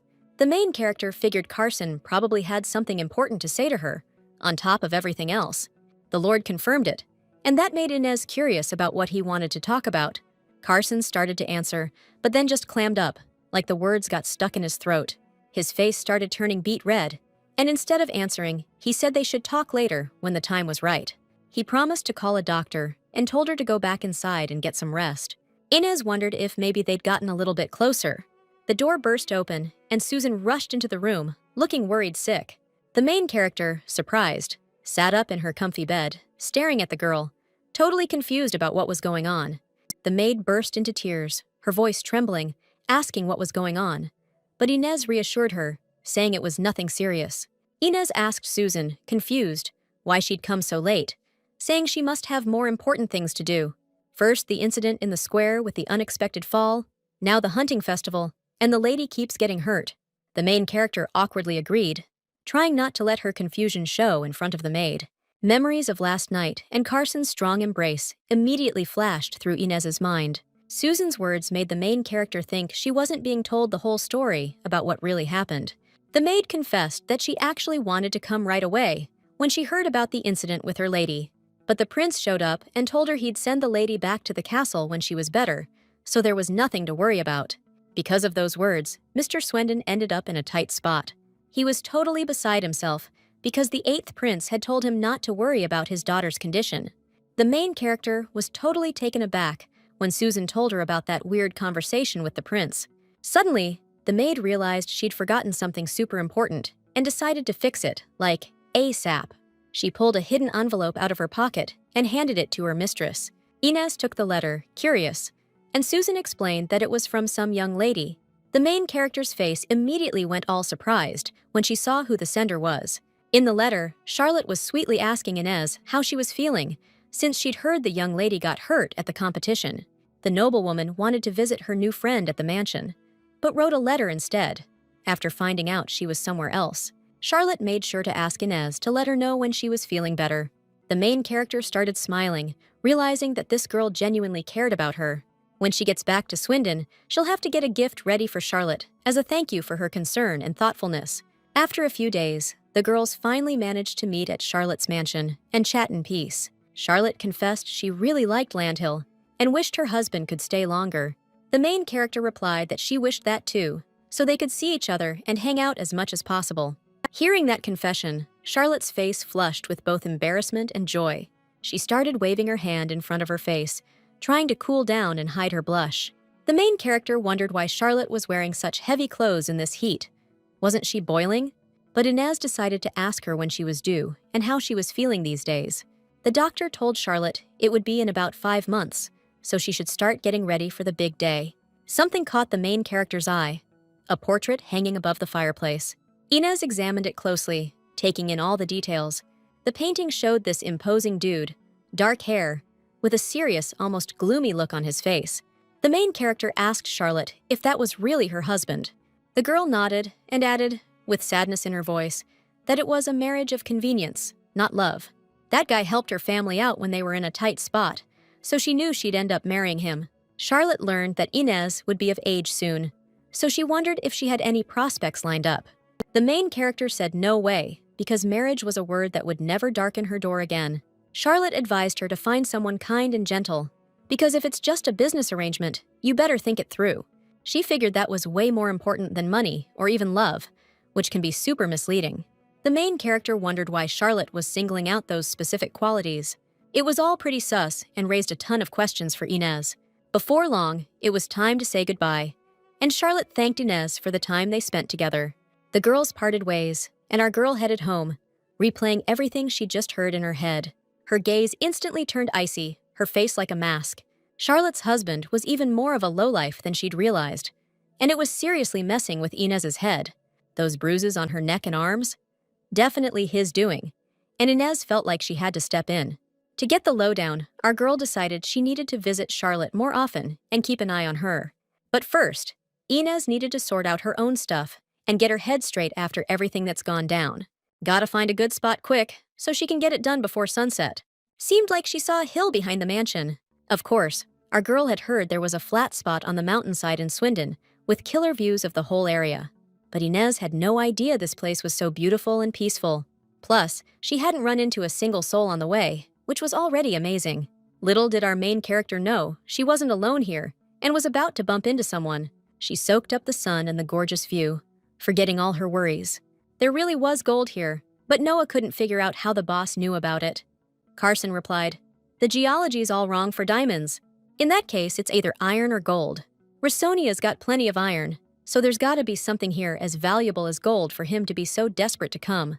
But if the Empress knew about a gold mine, she wouldn't have given Carson Swindon so easily. So, Count Graham was trying to swipe the gold behind the Empress's back. Noah almost ran into his boss's back when he suddenly stopped and told him to do the same. The Lord asked his assistant if he was seeing the same thing. They were talking about a girl walking through the woods. She looked painfully like Inez Swinton. Just like Carson thought, it was her. The assistant tensed up because he noticed the Lord's mood immediately took a turn for the worse. The Lord said with annoyance that he should be calling her Inez Troublemaker, not Inez Swinton. This was taking longer than our girl thought. It was getting so late. She jumped as soon as a voice behind her called her Troublemaker and asked what she was doing there. Turning around, Inez noticed Carson and asked him what he was doing there. But that was the very question he wanted to ask. Her! Carson couldn't understand what the young lady was doing so far out in the mountains. The girl explained, flustered, that it was such a lovely day, she just went for a little walk. Silence hung in the air after those words. Carson replied skeptically that it was indeed a beautiful place for a walk, and Inez admitted she was a little lost. But she decided to quickly change the subject and asked what kind of business they had in the mountains. The man wanted to announce it tomorrow, but since they'd met, he decided to say it now. They'd discovered what Count Graham was after. Carson explained that there was something in the Swindon lands that this aristocrat desperately wanted. The main character's expression changed, and she asked what it was.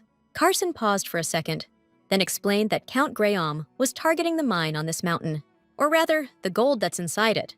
During the investigation, Carson managed to find out that there's a ton of it, so the Count's goal became obvious. Hearing that, the main character gave a nervous little laugh.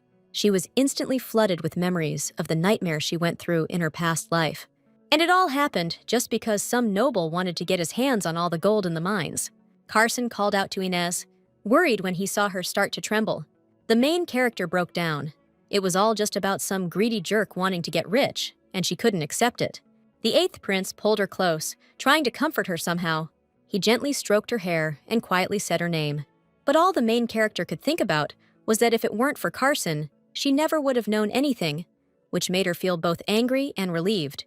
Carson announced that the Viscounty of Swindon had completely passed into Landhill's possession. That mountain has nothing to do with Rasonia anymore. So what this means is, no matter what happens in Swinton now, Count Graham can't get his hands on that gold mine. To her, it meant she was finally safe.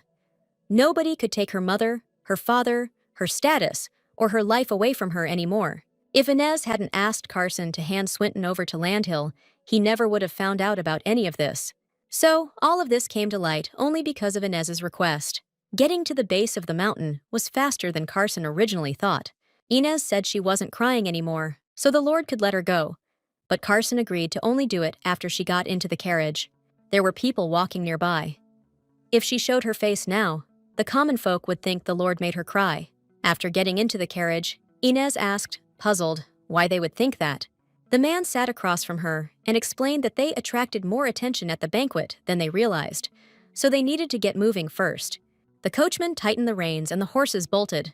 The main character was bummed, realizing it was already time to head home. Out of the blue, she asked the Lord to just drop her at the estate entrance, but he insisted she ride all the way in comfort. The main character confessed that if her mom found out she snuck out, she'd be in for a serious lecture. The guys chuckled, realizing that to her parents, the lady was still just a little kid. Suddenly, Noah spotted something out the window and told his lord to take a look. Standing outside was the guy currently in charge of the Rizonian Railroad. Her face was burning with anger as he was chewing out a servant. Inez realized with dread who it was, while Noah mentioned the guy had a pretty unusual last name, but he couldn't quite place it. The main character said the guy belonged to the Dropanoy family, and Noah was surprised, asking how she knew. Instead of answering, Inez told the Lord they had to follow that guy immediately. Carson was clueless, and the main character explained that it was her friend's husband, and he had a violent streak. That guy's a real piece of work to his pregnant wife. If he's this angry now, something awful could happen to her friend.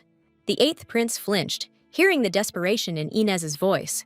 He ordered the coachman to follow that carriage immediately. Soon, they arrived at the mansion, where the main character's friend was currently living with her husband.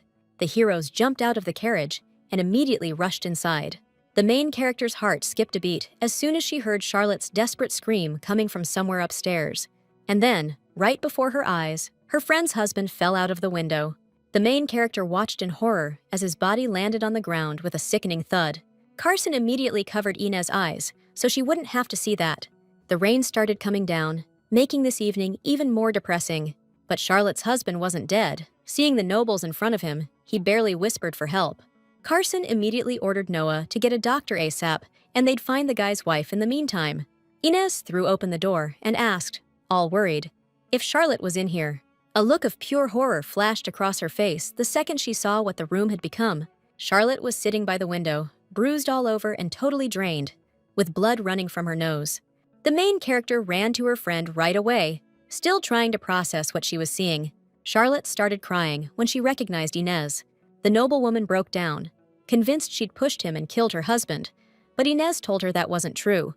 Charlotte explained that as soon as her husband got back, he started hitting her again, and to save their child, she pushed him away, but the window was open. But what scared the aristocrat most was the situation downstairs. She hoped the baby was all right. Carson scooped Charlotte up and said she needed to see their doctor, Stat. As soon as they reached the carriage, Noah said the guy's injury was bad, but they got him help fast. The Lord announced they were heading to the estate to get the lady patched up and told his assistant to fill in the guards. The main character jumped as soon as her bedroom door finally opened. Carson appeared in the doorway with 2 glasses and a bottle of bubbly. Sitting across from her, the man said Charlotte Dropanoir was currently out like a light. Inez must have been totally freaked out today, so the guy suggested a little drink and some chill time. Carson added that he'd already let the Swendon family know everything, so she had nothing else to sweat. The main character was about to start apologizing all over again, but the Lord cut her off, said it wasn't necessary since the incident happened on his land. Inez asked about the kid, and the guy just shook his head like, no. The main character got the picture, and after a beat, she asked if she could have saved him if she'd been a little quicker. Carson just couldn't wrap his head around why Inez was always blaming herself and apologizing so much. I mean, she doesn't owe this world a damn thing. Besides, if they'd shown up any later, that other dude would have been in deep trouble too, and probably kicked the bucket without getting any help. Charlotte was just defending herself, so she'll probably just get sent to a temple or a convent. Is her friend really not going to Romfield? Did the main character actually manage to change Charlotte's future? Inez asked where the proof of self-defense was, since they only showed up after everything went down. Carson put his glass down and told Inez she was getting her wires crossed. They definitely saw that guy punching his wife in the stomach. Hearing that, Inez looked totally bewildered. Carson explained that Charlotte had no choice but to push the guy away in that situation. The lady was clearly exhausted, so the Lord tucked her into bed and said he'd stay until she fell asleep, because he didn't want the girl to hurt his night again. But after that, a warm smile spread across Carson's face. Feeling calm and secure, the main character started to drift off to sleep pretty quickly. After a while, Carson poured his assistant a glass of wine and told him he'd done a good job. The guard reported that Charlotte would be taken into custody as soon as she was physically recovered. The Lord asked his assistant to try and speed up the legal proceedings. Carson asked about Jamarin, and Noah said no matter how hard he looked, he couldn't find any connection to Lady Swinton. But he did manage to dig up some dirt. This guy wants to become a warden at Romfield. Of course, wanting to be a warden isn't exactly a crime. Noah handed the Lord a sheet of paper and said the problem is that Jamarin has certain proclivities. The Lord figured this guy's looking for someone to prey on. The assistant confirmed the Lord's suspicions, saying the last victim lost their eyes. Jamarin seriously messed up, no doubt. He specifically chose victims from rural areas and worked his butt off to get the title of Baron just for a position in Romfield. His real reasons are so obvious, it's sickening. With a title, it won't be hard for him to get the job. And in 10 years, he could climb to prison director. So basically, Jamarin wants to play God in his own little world. That's why he's been sneaking around here. If he becomes warden, a lot of people are going to get hurt. Noah also mentioned there was something else really weird. Carson gave his assistant a hard look and asked, "What's that?" All his victims are blonde girls. And get this, 3 of them also had green eyes. Carson swore under his breath, calling Jamarin a real piece of work. The Lord decided we absolutely have to get someone on this. But Noah's already taken care of it. He's got a guy keeping tabs on Jamarin 24/7. That's not who I'm worried about, though. Carson wants someone assigned to Inez to keep her safe. Noah didn't think it was a good idea, though, seeing as the boss wasn't even engaged to this girl yet. True, Carson could already picture the noblewoman's face when she found out about this. So, the Lord suggested doing it secretly. If they got caught, they'd just say they did it for the lady's safety. Even that walk in the mountains today was super dangerous. Carson honestly didn't get what was going on in that little head, but Noah totally didn't understand what the Lord was talking about. The Lord figured it was better to have an escort. What's the big deal? Especially since he was only gonna assign people until he got everything sorted out. As morning broke, the main character decided to leave Carson's mansion and head back home. The heroine jumped when the guy behind her asked if she was really gonna leave without saying anything. Turning around, Inez saw Carson staring intently at her. The girl awkwardly explained she'd been about to greet him, but heard he was busy and didn't want to interrupt. Carson mumbled like, "Hasn't everyone figured it out yet? You know, about him and Inez?" Before she could leave, he suggested a little walk, said he had something to tell her, and she agreed. The Lord asked Inez if she'd ever been outside the estate grounds in her life. The main character smiled and said, "Nope." Then Carson asked if there was any place she wanted to visit, but Inez wasn't sure and asked him if he'd traveled much. Because of his job, the Lord had to visit a lot of countries, and he realized people need someone to think about. Ultimately, that's exactly why he came back. A certain someone. The main character guessed that person for Carson was his younger sister Louis. Carson revealed that the trial for Earl Graham was happening soon. He was involved in the attack on a member of the royal family, and thanks to Inez, they got Elena's testimony. Now's the perfect time for a trial. And the punishment for this guy will be death, by hanging for attacking a member of the royal family.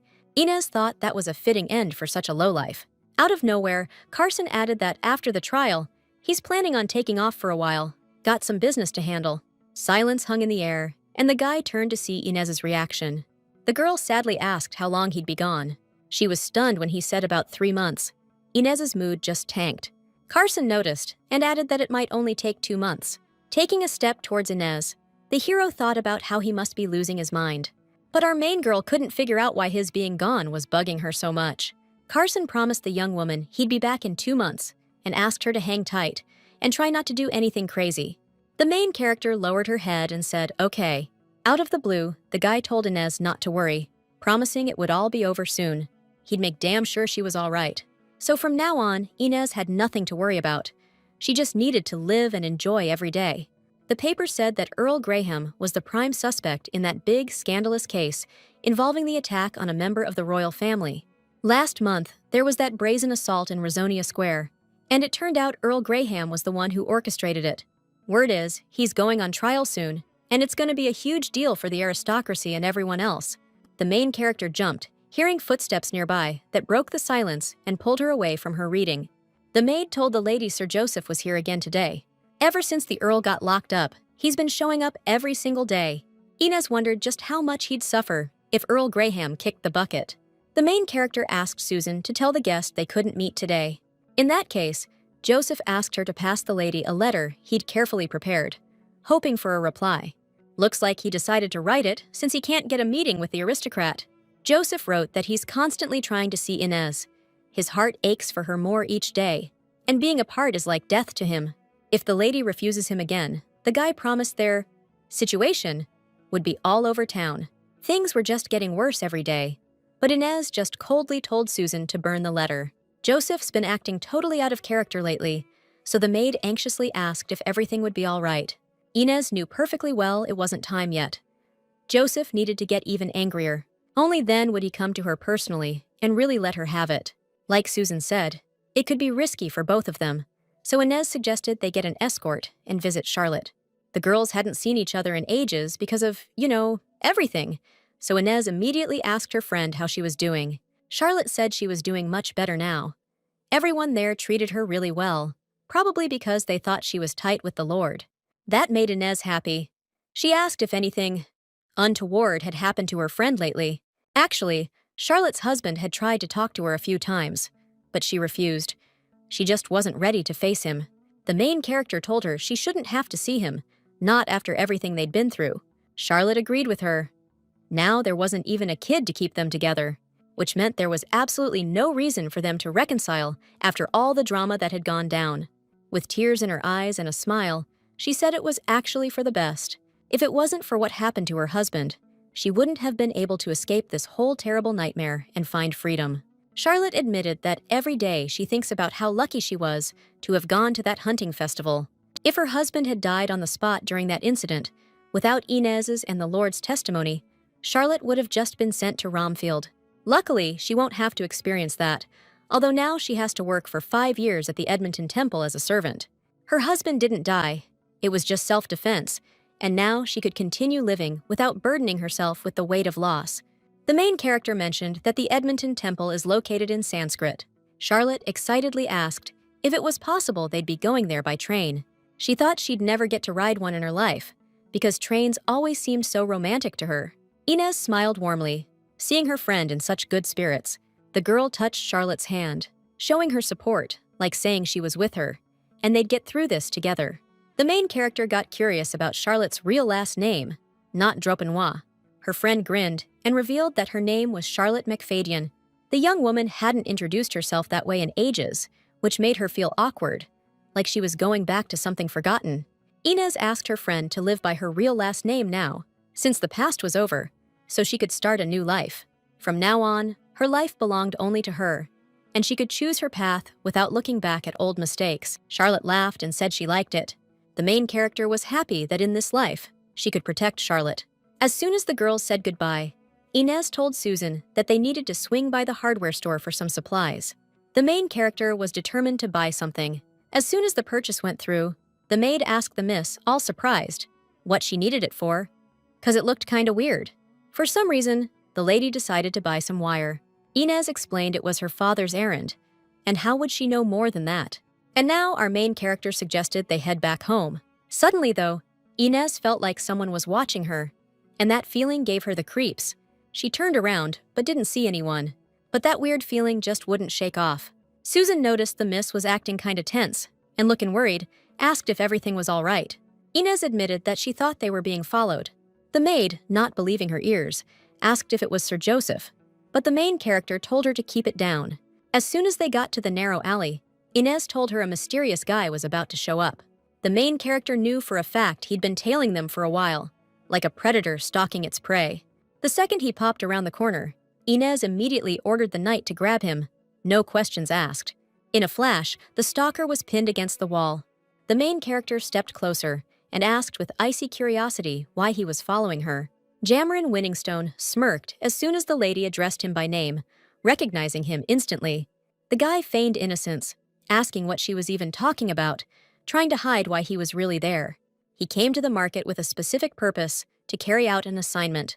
The main character asked skeptically if it was really just a coincidence, but Jamarin exclaimed indignantly that he just came to buy tea leaves, and she could ask the local merchants to confirm. Inez told the knight to let him go, and he immediately obeyed the young lady's request. But the main character said, clearly annoyed, that if this was just a coincidence, she hoped these kinds of accidents wouldn't happen again. Jamarin smiled and silently bowed to the noblewoman. Susan wondered if it was okay to just drop the matter like that, since she'd already seen something weird recently. Turns out, the maid had left something in the carriage and decided to go back to get it. But there was a guy in there she'd never seen before, and he looked super shady. The weird thing was, he was sniffing the carriage seat with his nose. At that point, Susan couldn't help but scream in terror. The guy immediately jumped when he realized he'd been spotted. Then he shoved Susan and just ran off, and she never got a good look at his face. At first, she thought he was just some bum, so she kept her suspicions to herself. But now she thinks Jamarin looks a lot like him. The main character clenched her fists, mentally calling the guy a real piece of work for acting so brazen. He's trying to pull the same crap he did back in Romfield even now. Looks like Inez's actions are speeding up some events from her past life. Meanwhile, back at the Swendon estate, taking a sip of his hot drink, the man sincerely apologized for the sudden and unexpected visit. Carson explained that he needed to leave the estate urgently, so he thought it was important to visit the Viscount and Viscountess. Inez's parents listened intently to the suddenly arrived lord. There'd been rumors lately about their daughter and this gentleman, but Andrew Swendon never thought they'd learn the truth in such an unusual way. Carson asked the Viscount how he planned to manage the mine, offering to send someone to help if needed. The blonde was thinking, can running a tiny mine really be that hard? Why's the lord so stressed about it? The guy said their mine's small, so it's not a huge deal to manage. The Viscount and Viscountess were thrown when the lord just blurted out that if Inez hadn't told them anything, they'd just have to wait. But then her parents were even more stunned that the 8th prince just called their daughter by her first name, not just Lady Swindon. Carson stood up and said he was heading outside, since the lady should be back soon, and he wanted to meet her. He told Noah to stay put, because he needed to discuss something with the lady in private. And then the master left, leaving the main character's parents totally confused. The Viscountess asked, worried, "Is this how young people visit each other these days before leaving, even if they're not dating?" This woman was like Lady Swindon in the way she asked off-the-wall questions, sparking interest and surprise in everyone around her. Noah said their lord would be making an official proposal to the Swindon family soon, and he's heading to the palace now to get permission. Hearing that, the Viscountess almost fainted from the shocking news. As soon as the main character stepped out of the carriage, Carson was already waiting for her, all eager with a slight smile on his face. Her first reaction was surprise at his unexpected appearance. She immediately ran up to the lord and asked with a smile how he ended up here, and Carson told her he was leaving today on important business. The smile faded from the main character's face as soon as she realized it was happening today, and she'd have to part with him. The man, with a tender smile, said that he had come specifically to spend some time with her before embarking on his long journey. Taking the lady's hand with tenderness and care, Carson said that he had something to tell her, but he also wanted to show her something. First, the man wanted to start with what he wanted to tell her. The trial of Earl Grey will be held behind closed doors next week. If the lady wishes, Carson can add her to the list of attendees for this trial. The main character gripped the book, relieved that her revenge was finally starting to unfold. And then she thanked the Lord and replied that she would very much like that. Carson noticed the lady was squeezing the book tightly, and as soon as he mentioned it, Inez dropped it. The Lord immediately bent down to pick up the fallen object. However, suddenly, a small portrait of Carson fell out of the book.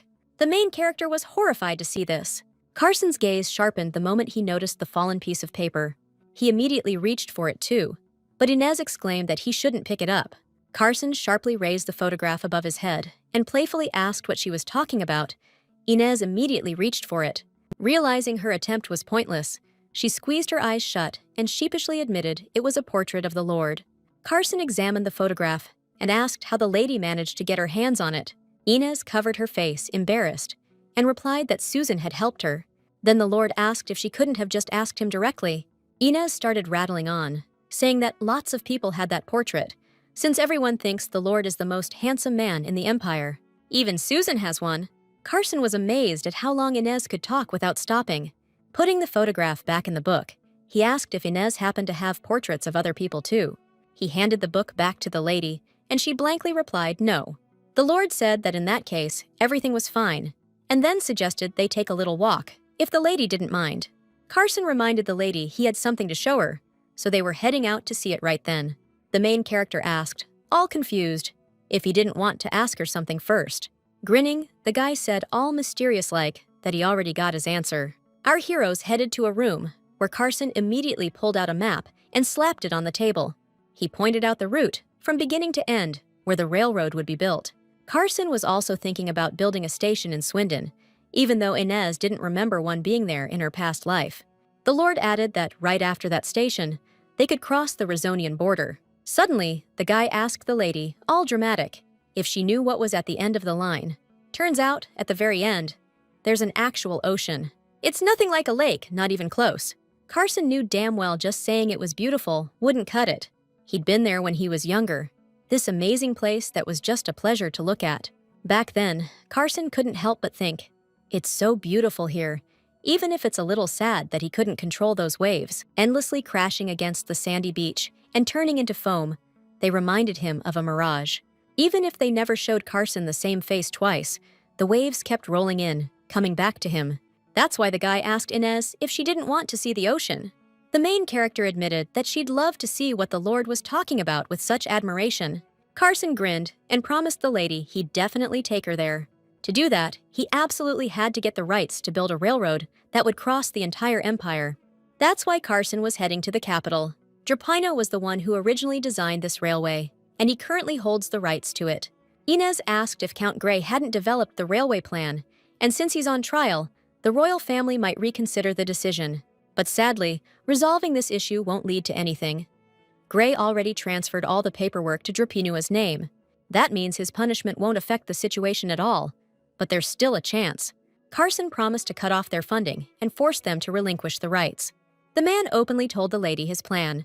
The main character understood perfectly well that this could take a long time. Suddenly, Inez noticed something strange and pointed to a spot on the map, so the gentleman would notice too. The man was surprised when the lady suddenly announced that this wasn't the correct route. Inez explained that the location of the Fistera terminal station isn't suitable land for laying a railway. Carson looked confused and asked the main character, surprised, how she knew that information. Realizing what she'd just said, Inez flinched. She remembered the conversation with the jailers, who were talking about the possibility of the ground being weak near the sea, too. That's exactly why Inez was sent there for forced labor in the past. But she told the Lord that she had only read in a book that the soil on Mount Fistera is very loose, and the deeper you dig, the more it collapses. Carson concluded that, in that case, it wouldn't be possible to build a tunnel through it. But he couldn't understand how Drapino, who had dedicated so many years to designing the railway, could not know this. Inez agreed with Carson's words, and sadly realized that the man didn't believe her. However, the Lord suddenly announced that he would ask Noah to check everything in more detail. The main character turned a surprised gaze to Carson's reddened face and asked if he was really going to do that. The Lord mumbled, looking flustered, "There's no harm in double-checking, I guess. Besides, if Inez says so, it's gotta be true." The heroine was stoked. She could finally help the guy who's always had her back. If this route tanks, Carson gets the railroad rights. So the Lord told Noah to get the intel ASAP. Inez reminded him he said he'd be in the capital for the next 2 months. Carson backed that up and told the lady to stay out of trouble while he was gone. Inez said she'd try. Then, the guy walked over and gently took her hand. He promised that in 2 months, their lives would be totally different. That put a smile on the heroine's face. She was genuinely worried, telling the Lord to be careful on his trip and hurry back. The day of the trial finally arrived. The main character, with a knight at her side, also showed up at the courthouse to hear the verdict in Earl Graham's case. Stepping inside, Inez immediately spotted the defendant's family members. She wondered why Joseph wasn't here on such a crucial day for him. Soon, Earl Graham was brought into the courtroom. The guy looked totally wrecked now, almost pathetic, not like he was before. The hearing for the attempted assassination of a member of the royal family is now in session. The court requests that witness Elena Maria step forward and testify against the defendant. Earl Graham flinched, hearing footsteps behind him. The blonde stepped forward, introduced herself, and swore to tell the truth, the whole truth, and nothing but the truth before this sacred court. Then the woman testified that Earl Graham threatened her. If she wanted her son to live, she had to kill the princess. Elena had no choice but to obey his orders to save her son, who was only 3 years old. Earl Graham yelled that this crazy woman was spouting total nonsense, but the witness just smirked and asked why else she would have done such a thing, since the Earl had drugged her. It happened as soon as the man gave her some kind of medicine, because he was afraid Lena would get scared and run. By medicine, the heroine meant a hallucinogen. In other words, a drug that clouds your mind. The judge announced that they needed to hear from more than one person and asked for the next witness to be brought in. A servant entered the hall and confirmed Elena's words. The Earl ordered her to drink the medicine, and he was the one who had to deliver it. Earl Graham immediately roared, calling the witness a damn traitor. The judge immediately ordered silence in the court and added that the aristocrat's crimes were beyond the pale. Kidnapping a child and threatening a count wasn't enough. He even forced hallucinogens on someone. Therefore, for attempting to murder a member of the imperial family, Count Graham was sentenced to death by hanging. Hearing the court's decision, the man desperately screamed that it couldn't be happening, but the guards immediately grabbed him to take him away. To the main character's surprise, the trial ended really fast. Starting tomorrow, all the newspapers will be screaming headlines about Count Graham being hanged by court order. Inez was curious to know what Joseph would do now. Upon learning the terrible news from the newspaper, the blonde guy cursed a blue streak because everything was going sideways. Joseph decided he urgently needed to meet with Inez. Carson entered the office and greeted Her Majesty the Empress. The woman asked what brought the prince to her at this hour. The man reminded her that Count Gray's trial had taken place today. Carson reported that he had spoken with him before the trial began. According to the aristocrat, Her Majesty the Empress was also involved in this affair. The woman's expression turned icy, and then she smiled, brought a champagne glass to her lips, and asked if the prince was really trying to strong-arm her right now. However, that wasn't the case, because Carson was only expressing his concern. The Empress replied that there was no need to worry, as things like this wouldn't break her. Carson agreed. This wouldn't affect this cunning woman in any way. However, she might miss out on a golden opportunity. The Lord confessed that he had come here with a request to hand Razonia over to him. The Empress smirked, all sly, and wondered if he was cooking up something. But Carson shot that down, saying he just wanted a little more land. Compared to what the prince has done for the royal family, Landhill is way too small a reward. Carson thanked the Empress for her kind words and said he'd have a word with His Majesty himself. The Emperor pressed, so the son's back after all this time, and now he wants to be Lord of Razonia? Carson shut that down quick, saying he was planning to add Razonia to Landhill. His Majesty replied. Since the Empress already gave the green light, Carson didn't even need to bother him.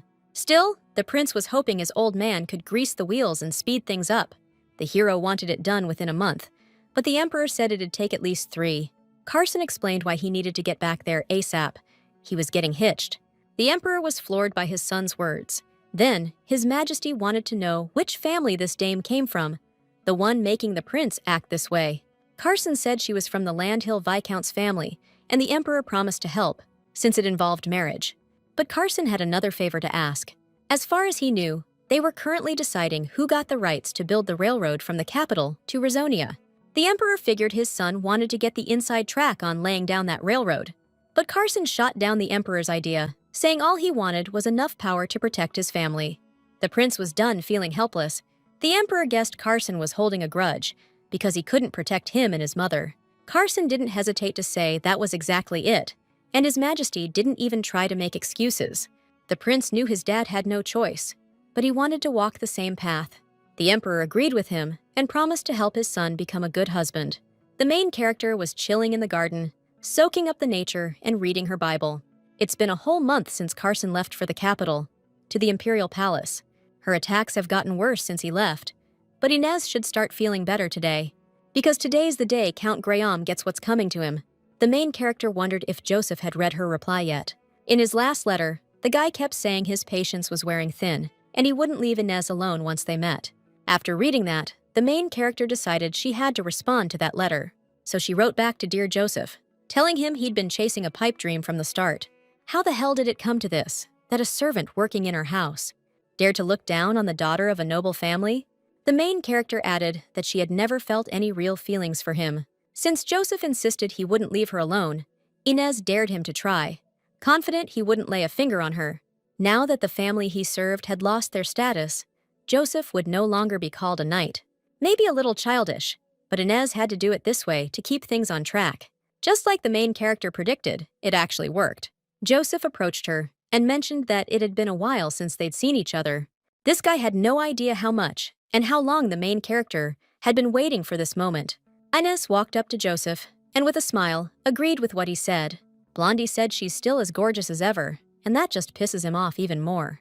The main girl took the compliment, but told him she couldn't return the sentiment, which only made him glare harder. Since the weather was nice today, Inez suggested Joseph take a little walk with her. She wanted to show him something. As they walked, the guy asked, all annoyed, if they didn't have something to talk about, but she said she already covered it in the letter. Joseph couldn't take the cold shoulder and yelled, asking how she could just toss him aside so casually. She'd said she loved him. They were even planning the wedding. The main girl coldly replied to Joseph Benoit that even the wildest words should have their limits. Every time she saw his smirking face, Inez could barely hold back her disgust, and his sickening words were even worse. The girl wanted to gouge out those revolting eyes and rip out his foul tongue, tearing his mouth to shreds. Until today, the main girl had tried to avoid thinking that only his demise would bring her peace. Joseph flinched, asking hesitantly if she'd really lost her mind. Inez smirked, asking cryptically if she was the only one. The guy said he didn't get it. They'd been genuinely in love all this time. He even got the baronet title for her sake. But had Inez's love really just vanished? The main girl, dripping with sarcasm, told him not to make her laugh. Even a stray dog would find that ridiculous. Then she added mockingly that Joseph's imitation of a nobleman was just pathetic and laughable. The man clenched his fists, asking if that was the only reason. He recoiled as the lady said he had no idea how foolish he'd looked this entire time. Joseph lunged at Inez, saying even rudeness has its limits, and he wasn't going to take that kind of crap. But suddenly, a thin, strong rope whipped around his leg. The dude screamed, and Inez was all, "This is the exact spot I've been dying to show you." Grinning like a Cheshire cat, she asked, "Isn't it beautiful?" Joseph looked like he was about to lose it, and the blonde, hanging upside down, yelled totally stunned, "What the hell are you doing?" He had no clue why Inez was doing this to him. Joseph got seriously freaked, thinking this crazy chick was about to off him, especially since he hadn't done anything wrong. The main character just coldly replied, "Neither have I." But now, Joseph should just focus on the good stuff in his final moments, 'cause death comes for us all eventually. Seeing the confusion on his face, Inez asked, "Don't you know what the penalty is for taking someone's life?" The main character knew it better than anyone, but Joseph doesn't need to worry, because she's already paid the price. It's just that the order of things got a little mixed up. But the second this guy kicks the bucket, it's all over. The main character was about to bail, but she stopped herself. She realized if it ends like this life will be no different than the last. If she offs Joseph right here, right now, she'll actually be a killer this time. Her folks will have to go through hell all over again because of it. Even if they don't send her back to Romfield this time, she'll never be able to go back to a normal life. Besides, she can't show her face to Carson like this, not after he saved her life and helped her out so many times. Inez confessed that she knows the orders Joseph got from Count Graham. After the wedding, he was supposed to frame his wife for murder and send her to Romfield. Joseph was floored when he heard that. The main character yanked the rope and told the guy he's gonna have a hard time walking for a while. Joseph was surprised Inez decided to let him go. Even if this choice leads to her death again, the main character refused to become the same kind of monster he was. Suddenly, Carson dropped to his knees and told Inez she must be out of her mind. The guy actually admitted he was wrong. After everything that went down, this dude was bawling his eyes out in front of the main character, begging for forgiveness. "I guess the money messed with my head," Joseph said, and then immediately asked Inez for forgiveness. If it was this easy to make the guy regret it, Inez couldn't understand why he was doing it now, after 12 freaking years.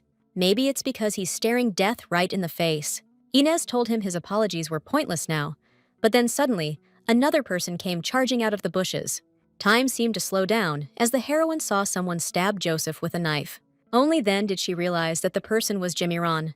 Joseph looked desperately at the main character and quietly called her name. Inez stared in horror as the guy just dropped dead right in front of her. Meanwhile, Jamiron said, totally cold, "That was way too easy." The bloody knife slipped right out of his hand and clattered onto the grass. The guy walked up to Inez, grabbed her hand, and asked if she agreed with him. The main character gave a nervous chuckle, wondering if she was gonna bite it in this life because of Jamiron instead of Joseph. Back in Romfeld, this dude was obsessed with her from the jump. "Is this whole thing gonna happen all over again?" The guy froze, confused, and asked if Inez was laughing after what he'd just said and done. Though, obviously, the girls lost it if she was gonna pull something that crazy. The main character frowned and asked point-blank why Joseph was doing this to her.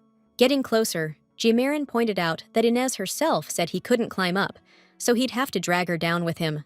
The guy confessed that our girl's scent just drives him wild, so none of this is his fault. Our main girl's eyes drifted over to Joseph's lifeless body. Jamirin immediately smirked, because Inez dared to think about another man while standing next to him. He threatened her right then and there, saying if he reported this incident, Inez would be shipped straight off to Romfield. Turns out, he's about to become a warden there, and when that happens, Inez will be completely his.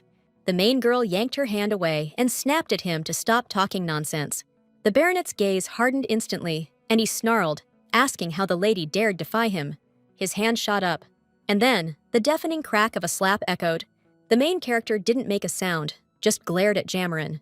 Confusion flashed across the guy's face. He hadn't expected this seemingly fragile dame to stay on her feet. Suddenly, Inez bolted. Jamirin immediately took off after her. Catching up quick, the guy tackled the aristocrat to the ground and pinned her, not letting her get away.